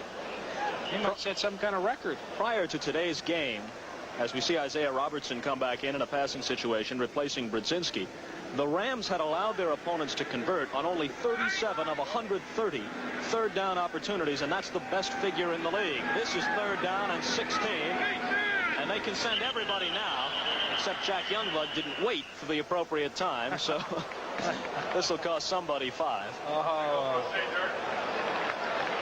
It's against Tampa Bay. Rocky Freitas jumped off before the count. He's new in there. With Carl. False start, offense 74, still 3rd down. Rocky Freitas, the veteran they obtained from the Detroit Lions, 11-year man out of Oregon State, guilty of illegal procedure. Now it's 3rd and 21. The Rams just keep pushing them back and pushing them back.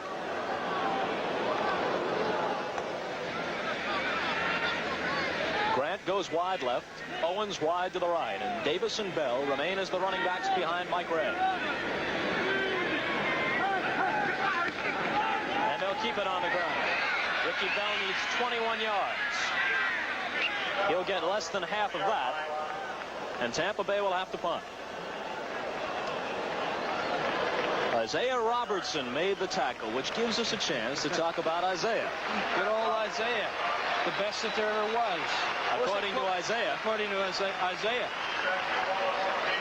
Here's a guy, he's been Pro Bowl so many times, everything like that. And here's a guy that came out, Bob Brzezinski. He's drafted number 1 in 77. He had the all-rookie team. He's just a super linebacker, and Isaiah, has just been living back on his laurels, and he's got to produce. Jackie Wallace fields it inside the 10. Another good kick by Green. A penalty flag flies, and Wallace is down at the 15-yard line. And we got another clipping penalty, I believe. And again, the Rams going to start back in the hole. You were talking about Robertson. Needless to say, he's miffed about Brzezinski taking his starting job away. That was a 51-yard punt, by the way, by Green, and Jim Tunney will make it official.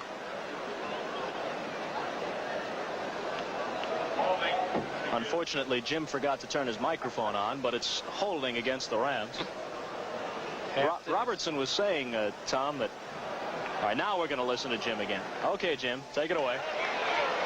Multiple foul, illegal use of the hands, number 24 and number 80, half the distance of the goal line. First down. So that moves the ball back to the 5. Now we'll get to that Robertson story. Naturally, he's upset about losing his starting job, and he says he can't understand it. If you want to know anything about linebacking, he told the press, just come to me. I'm the Bible. I'm the professor. I wrote the book on the subject. Well, apparently Ray Malavasi didn't read that book because he's got him on the bench, and he's got Brzezinski starting.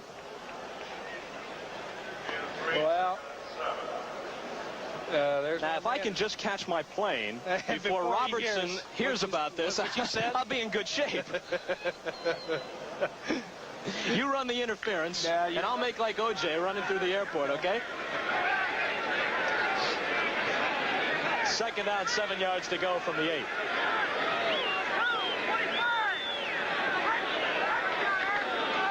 McCutcheon.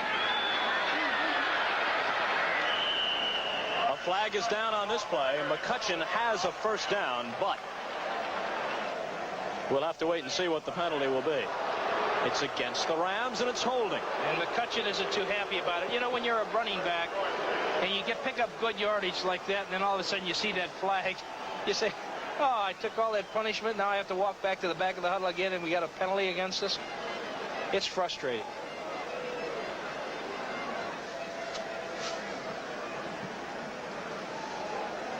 We're keeping Mr. Tunney busy right here if he wants to talk.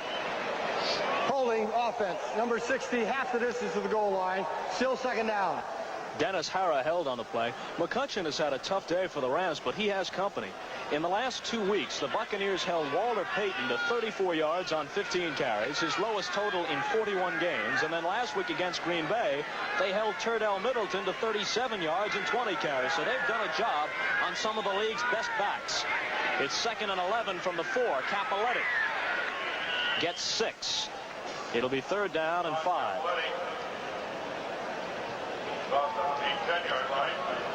If Tampa Bay can hold them again right here, again, they're going to have that great field position if they can generate some offense. Mike Ray has got to do something. Either he's got to start rolling out totally on, just a sprint out pass just to keep that defensive line of the Rams contained inside. Bob Costas with Tom Maddox. 22 seconds to play. 3rd quarter at the Coliseum. It's a 3rd down and 5 play for Haden and the Rams. And they are going to be backed up to the back of the end zone for this punt. Dave Pear got through for the sack. And that defense is excited about it, and rightfully so. They are doing a great job. Here's Haden coming out. He's doing the rollout right here. Pear coming to the outside. Coming right here on the tackle, finishing it up. Knocks him back, almost gets a safety there on about the 3-yard line. That's a 3rd sack on Haden today. For Pear, his 6th sack of the year. Somehow, Baltimore let him go, and Tampa Bay took him in the expansion draft. And among teams that play the 3-4, Pear is one of the best nose tackles in the business. Time will run out here before Walker can get the punt away. So that's the end of the 3rd quarter. With the score, the Rams 20 and Tampa Bay 9. And we now pause for a word from your local station. Glenn Walker has averaged about 44 yards a punt so far this afternoon. And on the first play of the 4th quarter, he needs a good one from very deep in his own end zone. Danny Reese is waiting at midfield. Walker gets off a high kick, which Reese grabs at the 42. Across the 30 and down to the 28. So the Bucs are in great shape, Tommy. They're in super field position right now. All they've got to do is generate some offense. They're only back. If they get this touchdown here, they're really in the ball game. They've got to be able to score. They've got to generate some offense. And that was only a 39-yard punt. Boy, he had some pressure put on him. Nolan Cromwell made that tackle on Reese. You think he isn't versatile? He scored a touchdown off a fake field goal. He's intercepted a pass. He makes tackles on the special teams. We were talking to their PR director earlier today, and he said that this kid is probably the most versatile athlete they have on the ball team. They locked the ball at the LA 29. First minute of the 4th quarter. Ricky Bell finds some daylight across the 20. And he just drags Rod Perry with him as he gets inside the 10. They're going to spot the ball at the 7. There is a flag, however, on the play. Again, you can see Ricky right here. Watch how he makes a cut back to the inside to the left right here. Following his blocking, great balance, breaks the outside. Now you have a foot race. Going down the sideline right here. He picks up 22 yards, and watch what happens after the play here as the flag comes out right there. Out of bounds. Looked like a late hit by Pat Thomas, which will cost them some additional yardage. Half the distance to the goal line. They'll be inside the 5. They've been here before, however, and came away with nothing. They have another delay of game, I think.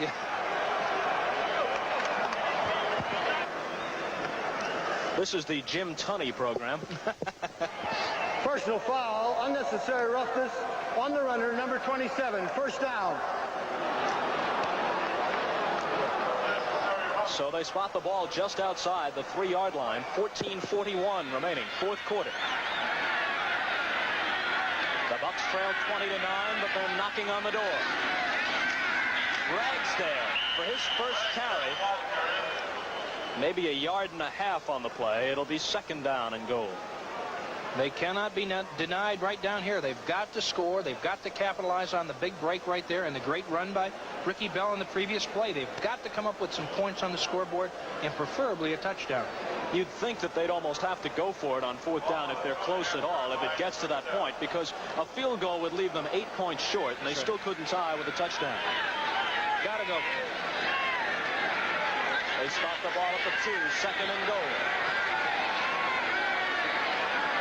Carter is 32, Bell 42, carries Ricky Bell, didn't get there. He got to the 1, where it will be third and goal. I'd have to give it to Mr. Bell again and let him go up to the top. The thing that the back has got to do when you're going to the top is you've got to get to the line of scrimmage like here. Now watch him come up over the top.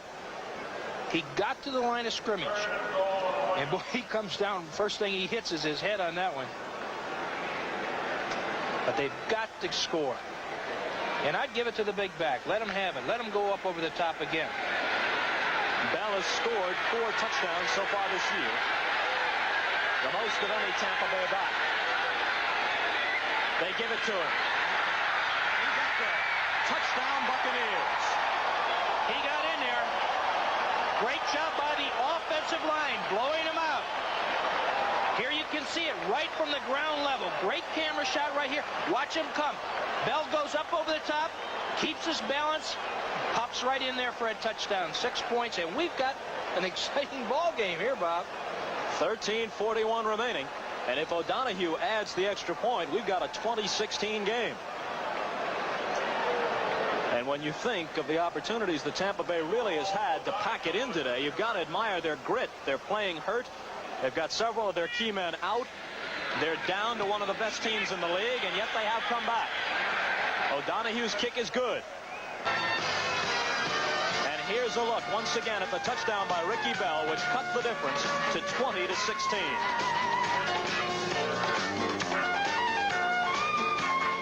Tampa Bay got the ball at the 29 after the punt out of the end zone by Walker. It took them just 4 plays and 1 minute and 8 seconds to score their first touchdown of the day and cut it to 20-16. Jerry Latin fields a bouncing kickoff by Neil O'Donohue. Brings it back across the 30-yard line. And a loose ball. And Tampa Bay has recovered. Oh, Latin fumbles on the kickoff. Boy, what a break they've got.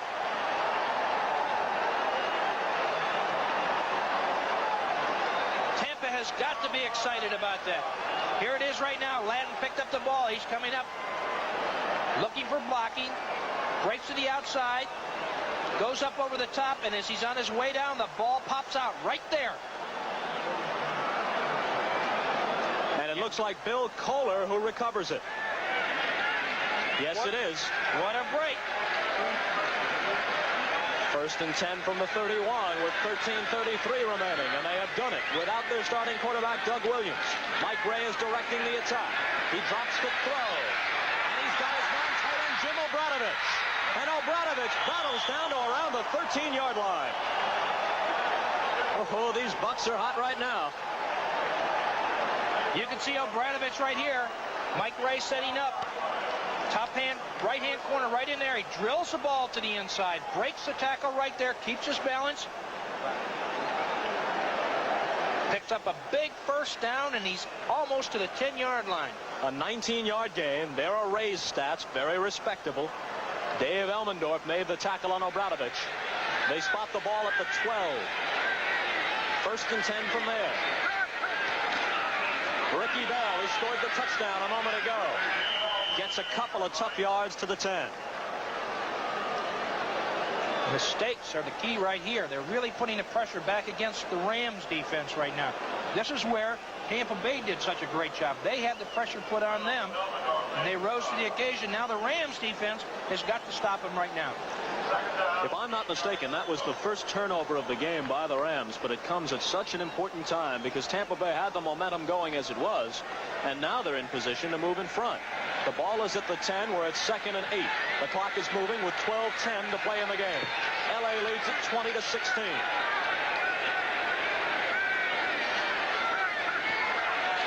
And Ray tries to throw. He has time for the end zone. Tackled by Rod Perry. Perry with his 4th interception of the year. It's the 3rd pickoff by the Ram defense today, and it stops the Tampa Bay drive.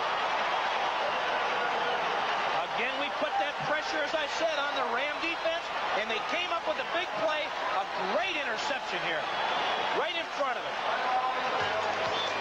So Rod Perry shuts the door on the Buccaneers, and with 11:58 remaining, it's still 20-16 Rams. Rod Perry is the man of the hour at the Coliseum, and the Cowboys are coming back. They trail Miami 23-16. It was Staubach with a 9-yard pass to Drew Pearson with just under 5 minutes remaining in that game, which puts the Cowboys back in it. Jim Jodat carried on that play, and he lost a yard. Go ahead, Tom. I was just going to say again, the Rams defense, the Bucs defense has got to do the job again right here. First down play right there. They throw him for a 1-yard loss. The 2nd 11. Hayden's got to come up and generate some offense. He's got to get something going here. Let's make it a 2-yard loss and call it 2nd down and 12. Haden finds Willie Miller, and he's got a Los Angeles first down. It's a 13-yard gain out to the 31. That's a big first down right there. They've got him out of the hole. Willie Miller is 31 years old, but only in his 3rd year in the NFL. His career was delayed as he served in Vietnam, which had him starting his collegiate career late. Last year he had that dislocated elbow that really, if you put on injured reserve, missed the whole season. Haden will throw. And there is a grab by Terry Nelson. Now let's see if they rule it a good catch on a fumble or an incompletion. They're saying incomplete. Wow.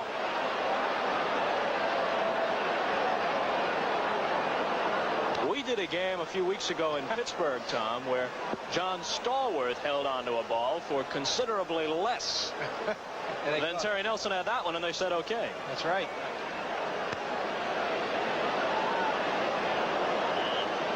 I think that Tampa had come up with a fumble recovery on that one, so that's another break for the Rams. Haden is 11 for 20, 176 yards, 1 touchdown, 3 sacks, no interceptions. 2nd and 10 from the 31. 10:41 remaining in the game. Jim Jodat. You could see the flag fly as Jodat got a couple of yards. And the Rams are caught again for holding, I believe.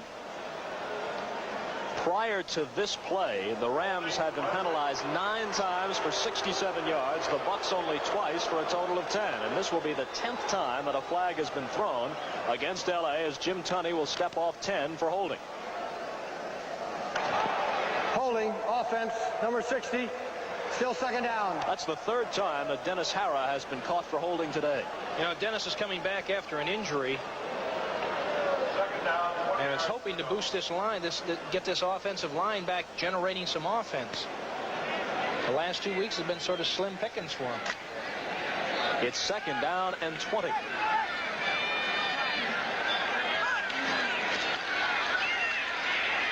Haden has time to throw, and now he's going to keep it.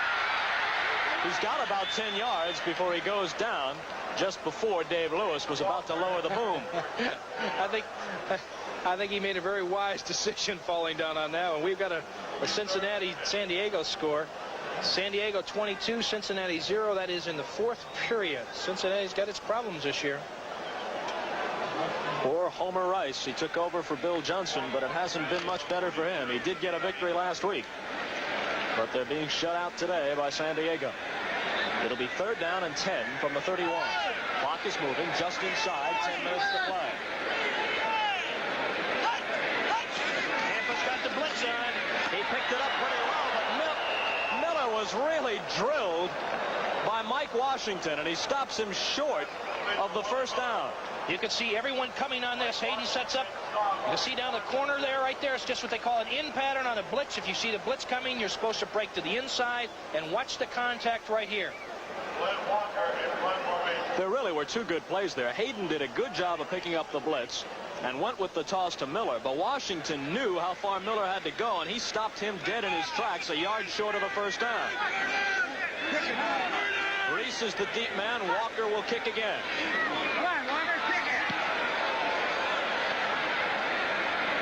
Danny Reese at the 20. Look at the ball. It looks like the Rams have it. They do. Reese never should have returned that kick. They were all over him the minute he caught it. Here it is right here. He tries to break through the 2 of them, and they strip him of the ball right there. It pops out of his hands. And number 54 comes up with it. Dan Reisick on the recovery. Oh, he's one happy guy. Look at him on the sideline right there. Mistakes, mistakes. Reese is one of the best punt return men in the business, but he does not like to call for the fair catch, and that time he would have been better advised to stick that arm up in the air and be content to take it at the 20. Now it's the Rams leading 20-16.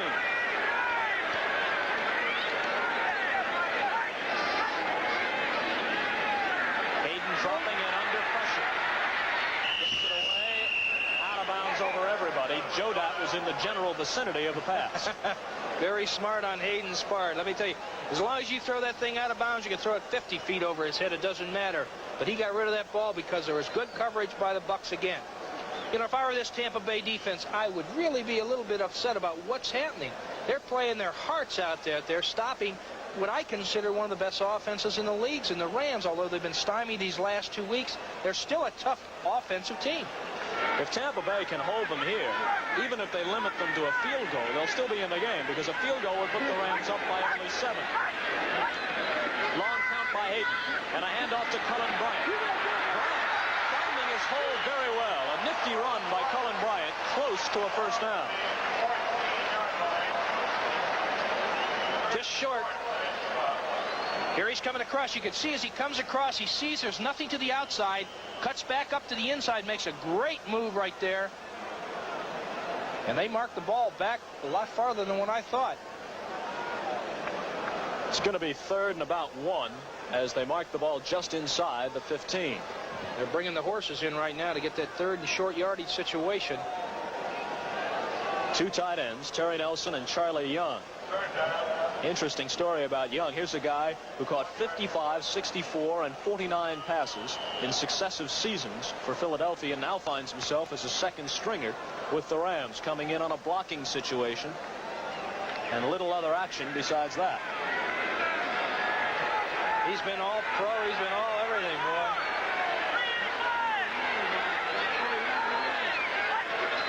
They need 1 yard, and Haden's going to throw for it. And everybody in the stadium questions that call. Charlie Young was the intended receiver. I sure do. I question that call totally. Well, that's the kind of play. If it works for a touchdown, they say, well, great call. You faked everybody out of their shoes and came with the unexpected. But when you don't get it, they say you need just 1. You've got backs like McCutchen, Capoletti, and Bryant. Keep it on the ground, and you're sure to get it. Their 3rd down efficiency is really bad today. They're 2 for 14. So Tampa's defense has again come up with the big play and stopped him. Reisick will center. Cromwell will hold at the 22. A 32-yard attempt by Frank Corral. It's on the way. It is good. We may be looking at a tie ball game if they can generate some offense. They're up by 7. The overtime possibility exists with 8:08 left in the game after the Corral field goal. It's Rams 23, Bucs 16.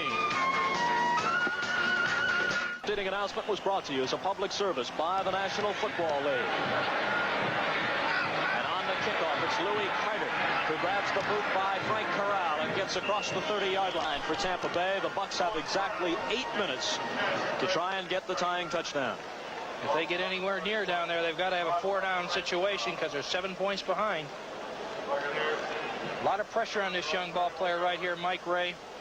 He's done a great, I think he's done a great job in the second half coming in for Doug Williams and really doing a good job. He had a few bright moments in the past in relief of Kenny Stabler with Oakland, but of course, at that time, he was with an experienced championship caliber club, and it's easier to step into that situation than this one. Ray under pressure completes his pass to Rod Phillips of the Rams on the sideline. And Mike Ray did a very smart thing. He threw it out of bounds on that one. His man was covered that he was looking at. It'll be 2nd and 10. Jack Youngblood was putting pressure on Ray on that play. This Ram defense is tough. They have always been a tough defensive ball club. Going back even when I used to play, Bob, we used to have some of the greatest battles against this team right here. Isaiah Robertson and Nolan Cromwell are in. Cromwell the 5th defensive back. Robertson replacing Brzezinski at linebacker in a passing situation, but they keep it on the ground. Ricky Bell gets only 3. Looked like his own man slowed him up, Tom. He wanted to break outside and couldn't get around the blocker. My producer is giving me a little static. He says, I can't remember back that far when you played against the Rams. He says, that's the period of Grantland Rice. Thank you, Tommy O'Neill. Now, what's this ring on the finger here? That's that 70 championship game, Super Bowl against the Dallas Cowboys. You don't wear the one from the Jet game in '69, do you? Not quite. That was my best game I ever had in my life when we lost. How quickly they forget the heroics of Matty when the final score is Jets 16 and Colts 7. Mike Ray on 3rd down. He needs 7. Almost a second interception by Pat Thomas, who picked one off earlier. It was intended for Morris Owens. Let's look at the rush. The rush is great again. They're really putting the pressure on Mike Ray. Youngblood from the backside right there. He gets rid of that ball, and he pays the price after he gets rid of it. Ray is now 7 for 15 for 100 yards, and it puts him in a punting situation. They just did not generate any offense. As you can see, Dave Green has really done a good job punting today. 7 minutes left in the game. Jackie Wallace at the 20-yard line. Runs into his own man and comes back the other way. Down at the 27.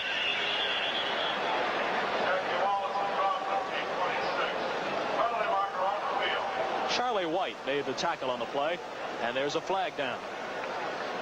We may have another punt. Let's see what happens. They had an illegal man downfield. I think we're going to have another punt.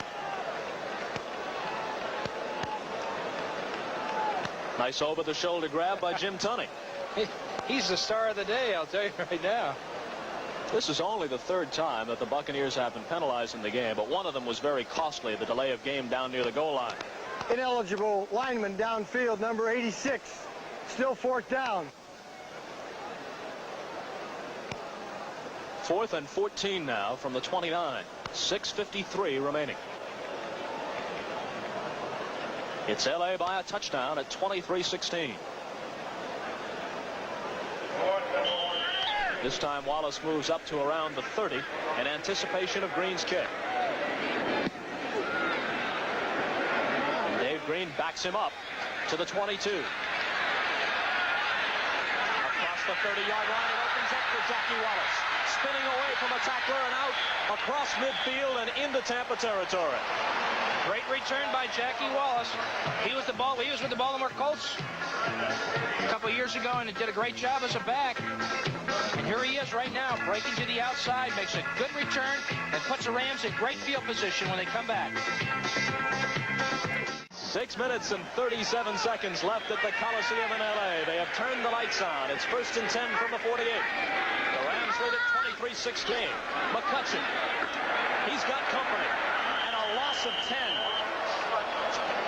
Listen, this Tampa Bay team is playing inspired defensive football. Not too much on offense. But here's a shot from ground level. Haden is handing off. McCutcheon coming around, looking for a place to come to the inside. Selman putting the pressure on him right there. Gets him in the backfield. A 10-yard loss. Great defense. Listen, this guy is tough. He's a complete football player. They're going to call it a loss of 11 to be exact. 2nd and 21. We move inside. 6 minutes to play.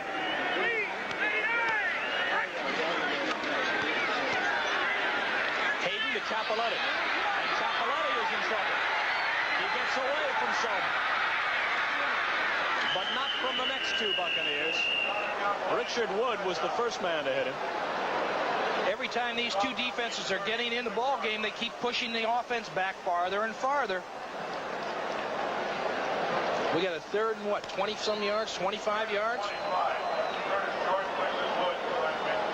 So Tampa Bay is looking at the possibility of getting the ball back again if they can hold them on this 3rd down play. Ball is back at the 36. Clock is moving with 5:10 remaining.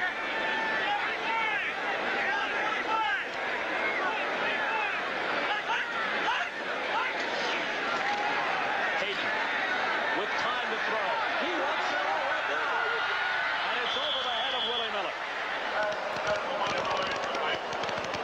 They say this little man can't throw the football. They're sadly mistaken. He laid that thing out there. Here is a real upset. The Jets coming back. 31-28. That's the 4th quarter. There's 5:45 remaining. Matt Robinson had a 75-yard TD pass To Wesley Walker. to Mr. Wesley Walker. And they trailed 28-14 at one time in that game.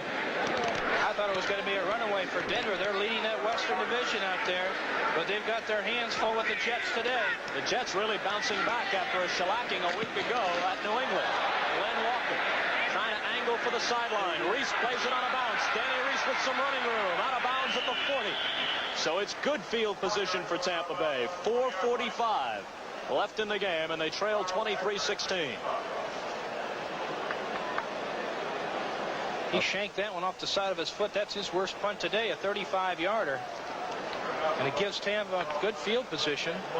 Mr. John McKay on the sideline right over there. He'd like to see someone come up with a touchdown right now to get this ball game back into an overtime position. Meantime, Ray Malavasi is sweating it out. His team has been upset 2 weeks in a row. New Orleans beat them first and then Atlanta. And it's not out of the question that Tampa Bay can make it 3 if they can mount some offense here. Ricky Bell lunging forward for some extra yardage. Picks up about 6 on the play, but he almost broke it. You can see the hole opening up right here from an end zone shot. Watch Ricky Bell break to the outside right here. Almost breaks this. If he can break this tackle, he's got lots of running room. But he lunges forward and picks up 6 yards. It's about a 2nd and 4 situation. The clock is moving. And he's having a good day running today. 4:12 left. He's nearing that 100-yard mark. He's got 19 for 96 right now. It's George Ragsdale smack into the arms of Larry Brooks.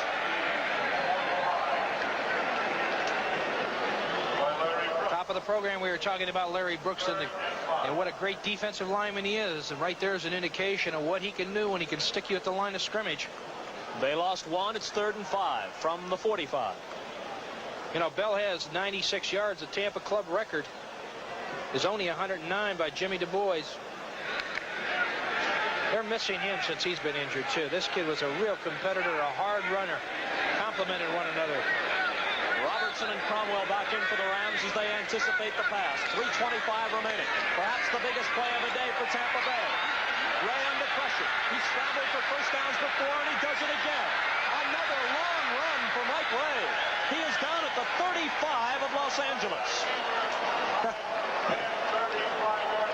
He's got some pressure. Here again, you'll see the pressure that's being put on by the Rams defense. Ray breaks to the outside. And he picks up 20 yards on this run. Watch him cut back to the inside here. And wisely falls down with a 20-yard gain. Miami holds on and hands the Cowboys their 4th loss of the year, 23-16. You mentioned Ricky Bell, 19 carries for 96 yards. But Mike Ray has just 3 carries for 85. This is Ricky Bell, moving maybe a yard closer to that 100-yard mark. This has got to be the most running yardage put up against the Rams this year, I'll bet. I'm not allowed to bet. 2:20 left. They may get off one more play before the 2-minute warning. They've got to do some hustling here. This is where you got to come up with your 2-minute offense. You work on this at practice. You've got to be able to capitalize. It's 2nd, 9 yards. Big down right here. They're going to let the clock run down. We're going to get the 2-minute warning with 2nd down and 9 for Tampa Bay at the 34-yard line of the Rams. Mike Ray walks to the sideline to talk it over for Johnny McKay. They need the touchdown. They trail by 7, 23-16. Our telecast this afternoon in L.A. was produced by Tom O'Neill. My main man out here in L.A. And directed by Marvin Muse in from Detroit. All right. Ray Ball, the associate director. Brooks Graham, also assisting.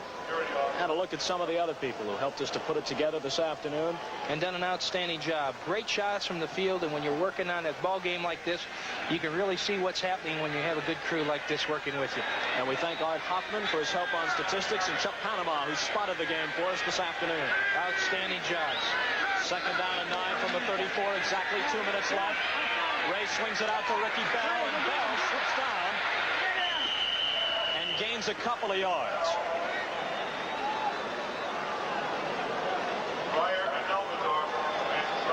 Here it is right here again. Ray's got the pressure put on him. He drops it out to Bell. Bell slips down, jumps back up before he's hit. Picks up a couple of yards, but this is, you know, that we got a 4-down situation right now. They've got 2 downs going. That clock is ticking away. There's Mr. Doug Williams right there with his jaw wrapped up. He's got to be in pain, but he's right in there rooting. Looking sight. I'll tell you, he's rooting his team on. There's 1:19 remaining. They got to get more plays off. Both teams have 3 timeouts left. Ray on 3rd down. He may take off again. It's worked for him before. He's got the 1st down and he's out of bounds. This is uncanny. This guy is doing a great job. He's scrambling. He's got the pressure by the Rams, the best defensive team in the league. Again, you could see it coming. The pressure's coming from the inside, the outside. The kid steps up, breaks to the outside, wisely gets out of bounds, stops the clock with 1:06 going. But the key thing is he's got the 1st down, Bob. That was a short run by Ray's standards today, just 10 yards. He's carried 4 times for 95. Oh. He's averaging about 24 yards a carry. Scrambling quarterback.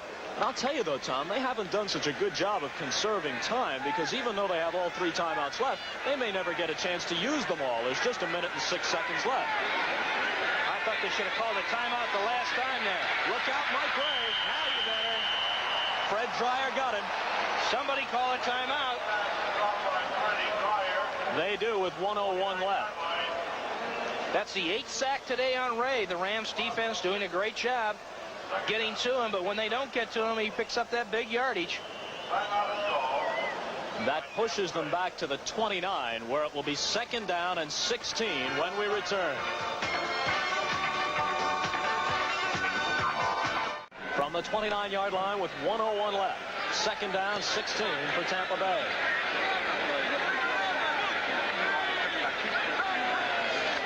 Mike Ray pitches to Ricky Bell. Bell looking for the sideline. Gets out of bounds to stop the clock. It'll be 3rd down coming up. 56 seconds left. 2 timeouts remaining for the Bucs. I'll tell you one thing. You take a look at Mike Ray. Here's a kid that's filling in for the injured Doug Williams with I think he has a broken jaw on the sideline over there. What kind of pressure can be more than you got a 3rd down, 10 yards. You got 56 seconds left in the ball game.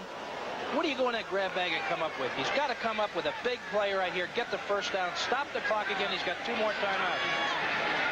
third down. Under pressure again. He unloads to the end zone. Touchdown! Johnny McKay!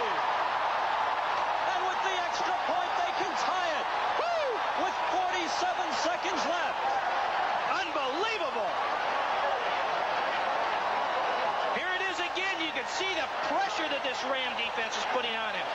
Ray steps up, pumps, doesn't find a receiver, breaks left to the outside, sets up, just wings that ball up there. The defensive back in perfect position, jumps too soon. McKay comes up with the reception for a touchdown, and we got a chance for a tie ball game. I'll tell you, that was a wobbler, too, by Ray. But as you say, Perry leaped too soon, and McKay was there for the catch. McKay's first catch of the game, but what a big one, a 23-yard touchdown. O'Donoghue can tie it. He does. 47 seconds remaining. We got a tie ball game. And so the Rams, who have lost 2 in a row, and have Pittsburgh set to come in here a week from today, and the Steelers will come in at 9-1. The Rams are facing the possibility of their 3rd loss in a row. Tonight on CBS, when this one eventually ends. 60 minutes, all in the family. Alice, Kaz, and Dallas. What a lineup. I'll tell you, we have a lineup right here. The Bucs went 60 yards in 9 plays, and this is the way they capped it. You can see Mike Ray setting up. Pressure coming from the Rams. He pumps. Receiver covered. Breaks to the left to the outside. The hardest way to throw the ball. And just lets it go. We used to call this an option ball. You can catch it at either end. And McKay is right there. Makes a great reception.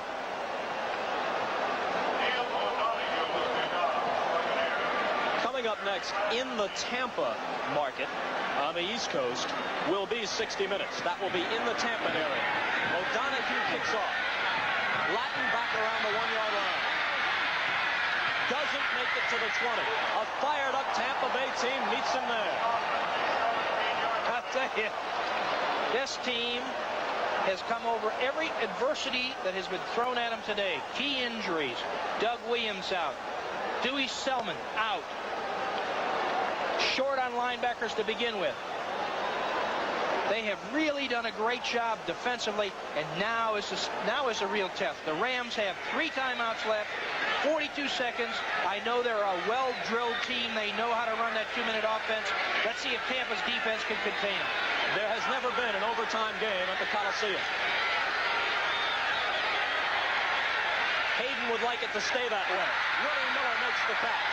He's out across the 35, and they call for a timeout. 33 seconds left. 20-yard pass, first down. Willie Miller makes another great catch, a 21-yard reception. Here's Haden throwing it up. Watch Willie go up again for the ball. First down. Ricky Bell, we lost this during the last touchdown drive. We're reminded of it now. Went over the 100-yard mark on that drive. He has 21 carries for 104 yards. I think he's going to set a record. That record's 106. We do have a final in the San Diego-Cincinnati game. San Diego 22, Cincinnati 13. And let me tell you, we've got one great ball game here today. Haden has completed 14 of 26 for an even 200 yards. 1 touchdown. He's been sacked 3 times. 33 seconds on the clock. 2 timeouts remaining for the Rams. 1st and 10 from their 38. We're tied at 23.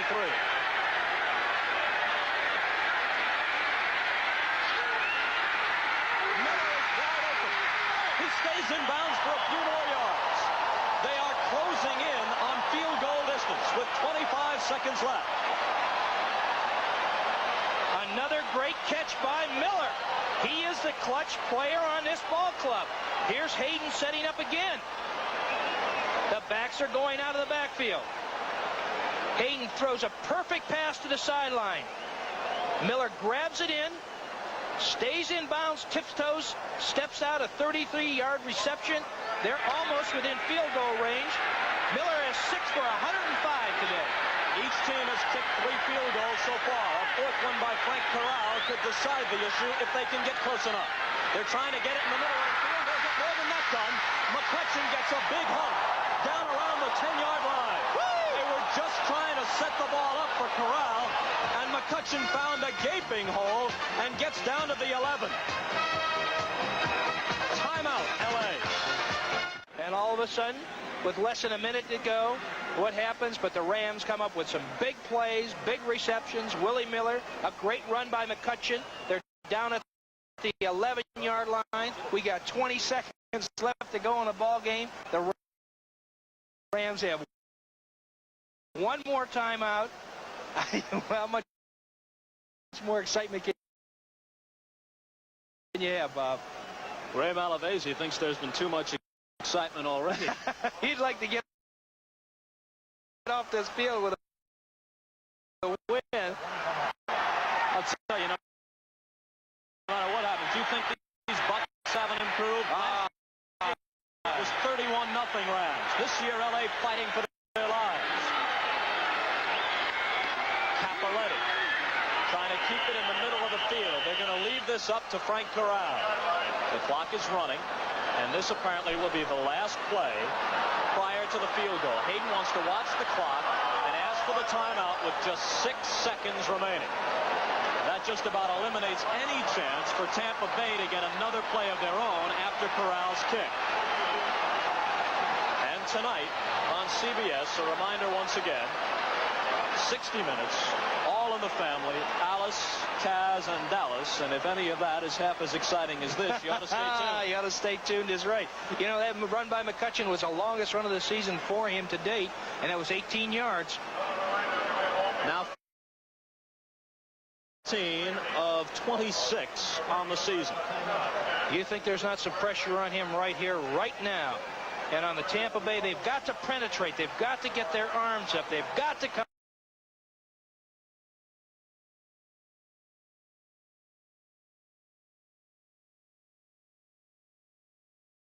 Think about it some more. I sure would. Don't underestimate this Tampa Bay ball club. I think they've arrived, Bob. I think this is a team that is great defensively. What they've got to do now is they've got to be able to generate some more the number of times today. But they're in there. They're competitors. They don't.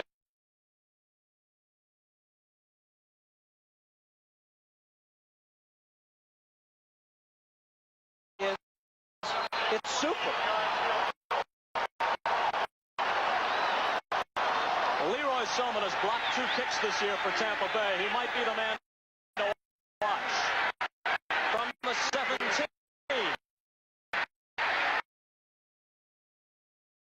Rams are in front.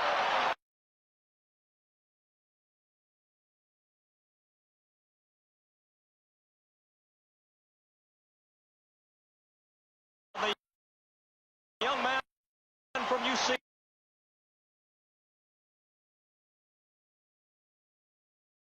Monday night, this past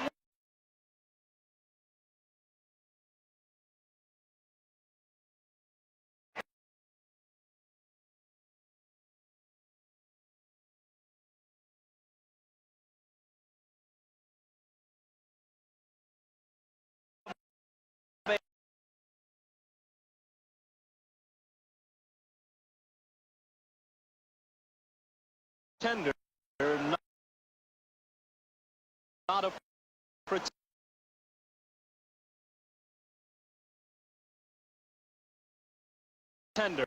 And well, the Rams have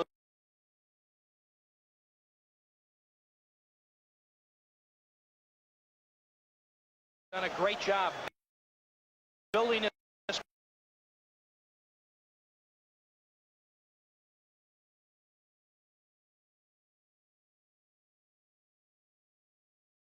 Of course, it'll be seen at its regular time, leading off this Sunday night lineup on CBS on the West Coast.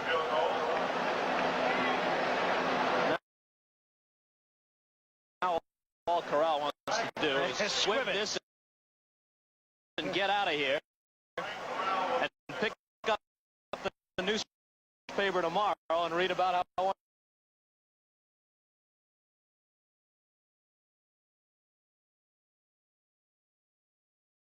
5 for the Falcons. He has kicked 4 this afternoon himself. A loose football. Time will run out on this play. Jimmy Giles can go 60 yards with this. The game is over. He wisely laterals it to keep it alive. And it finally ends with the ball squirting.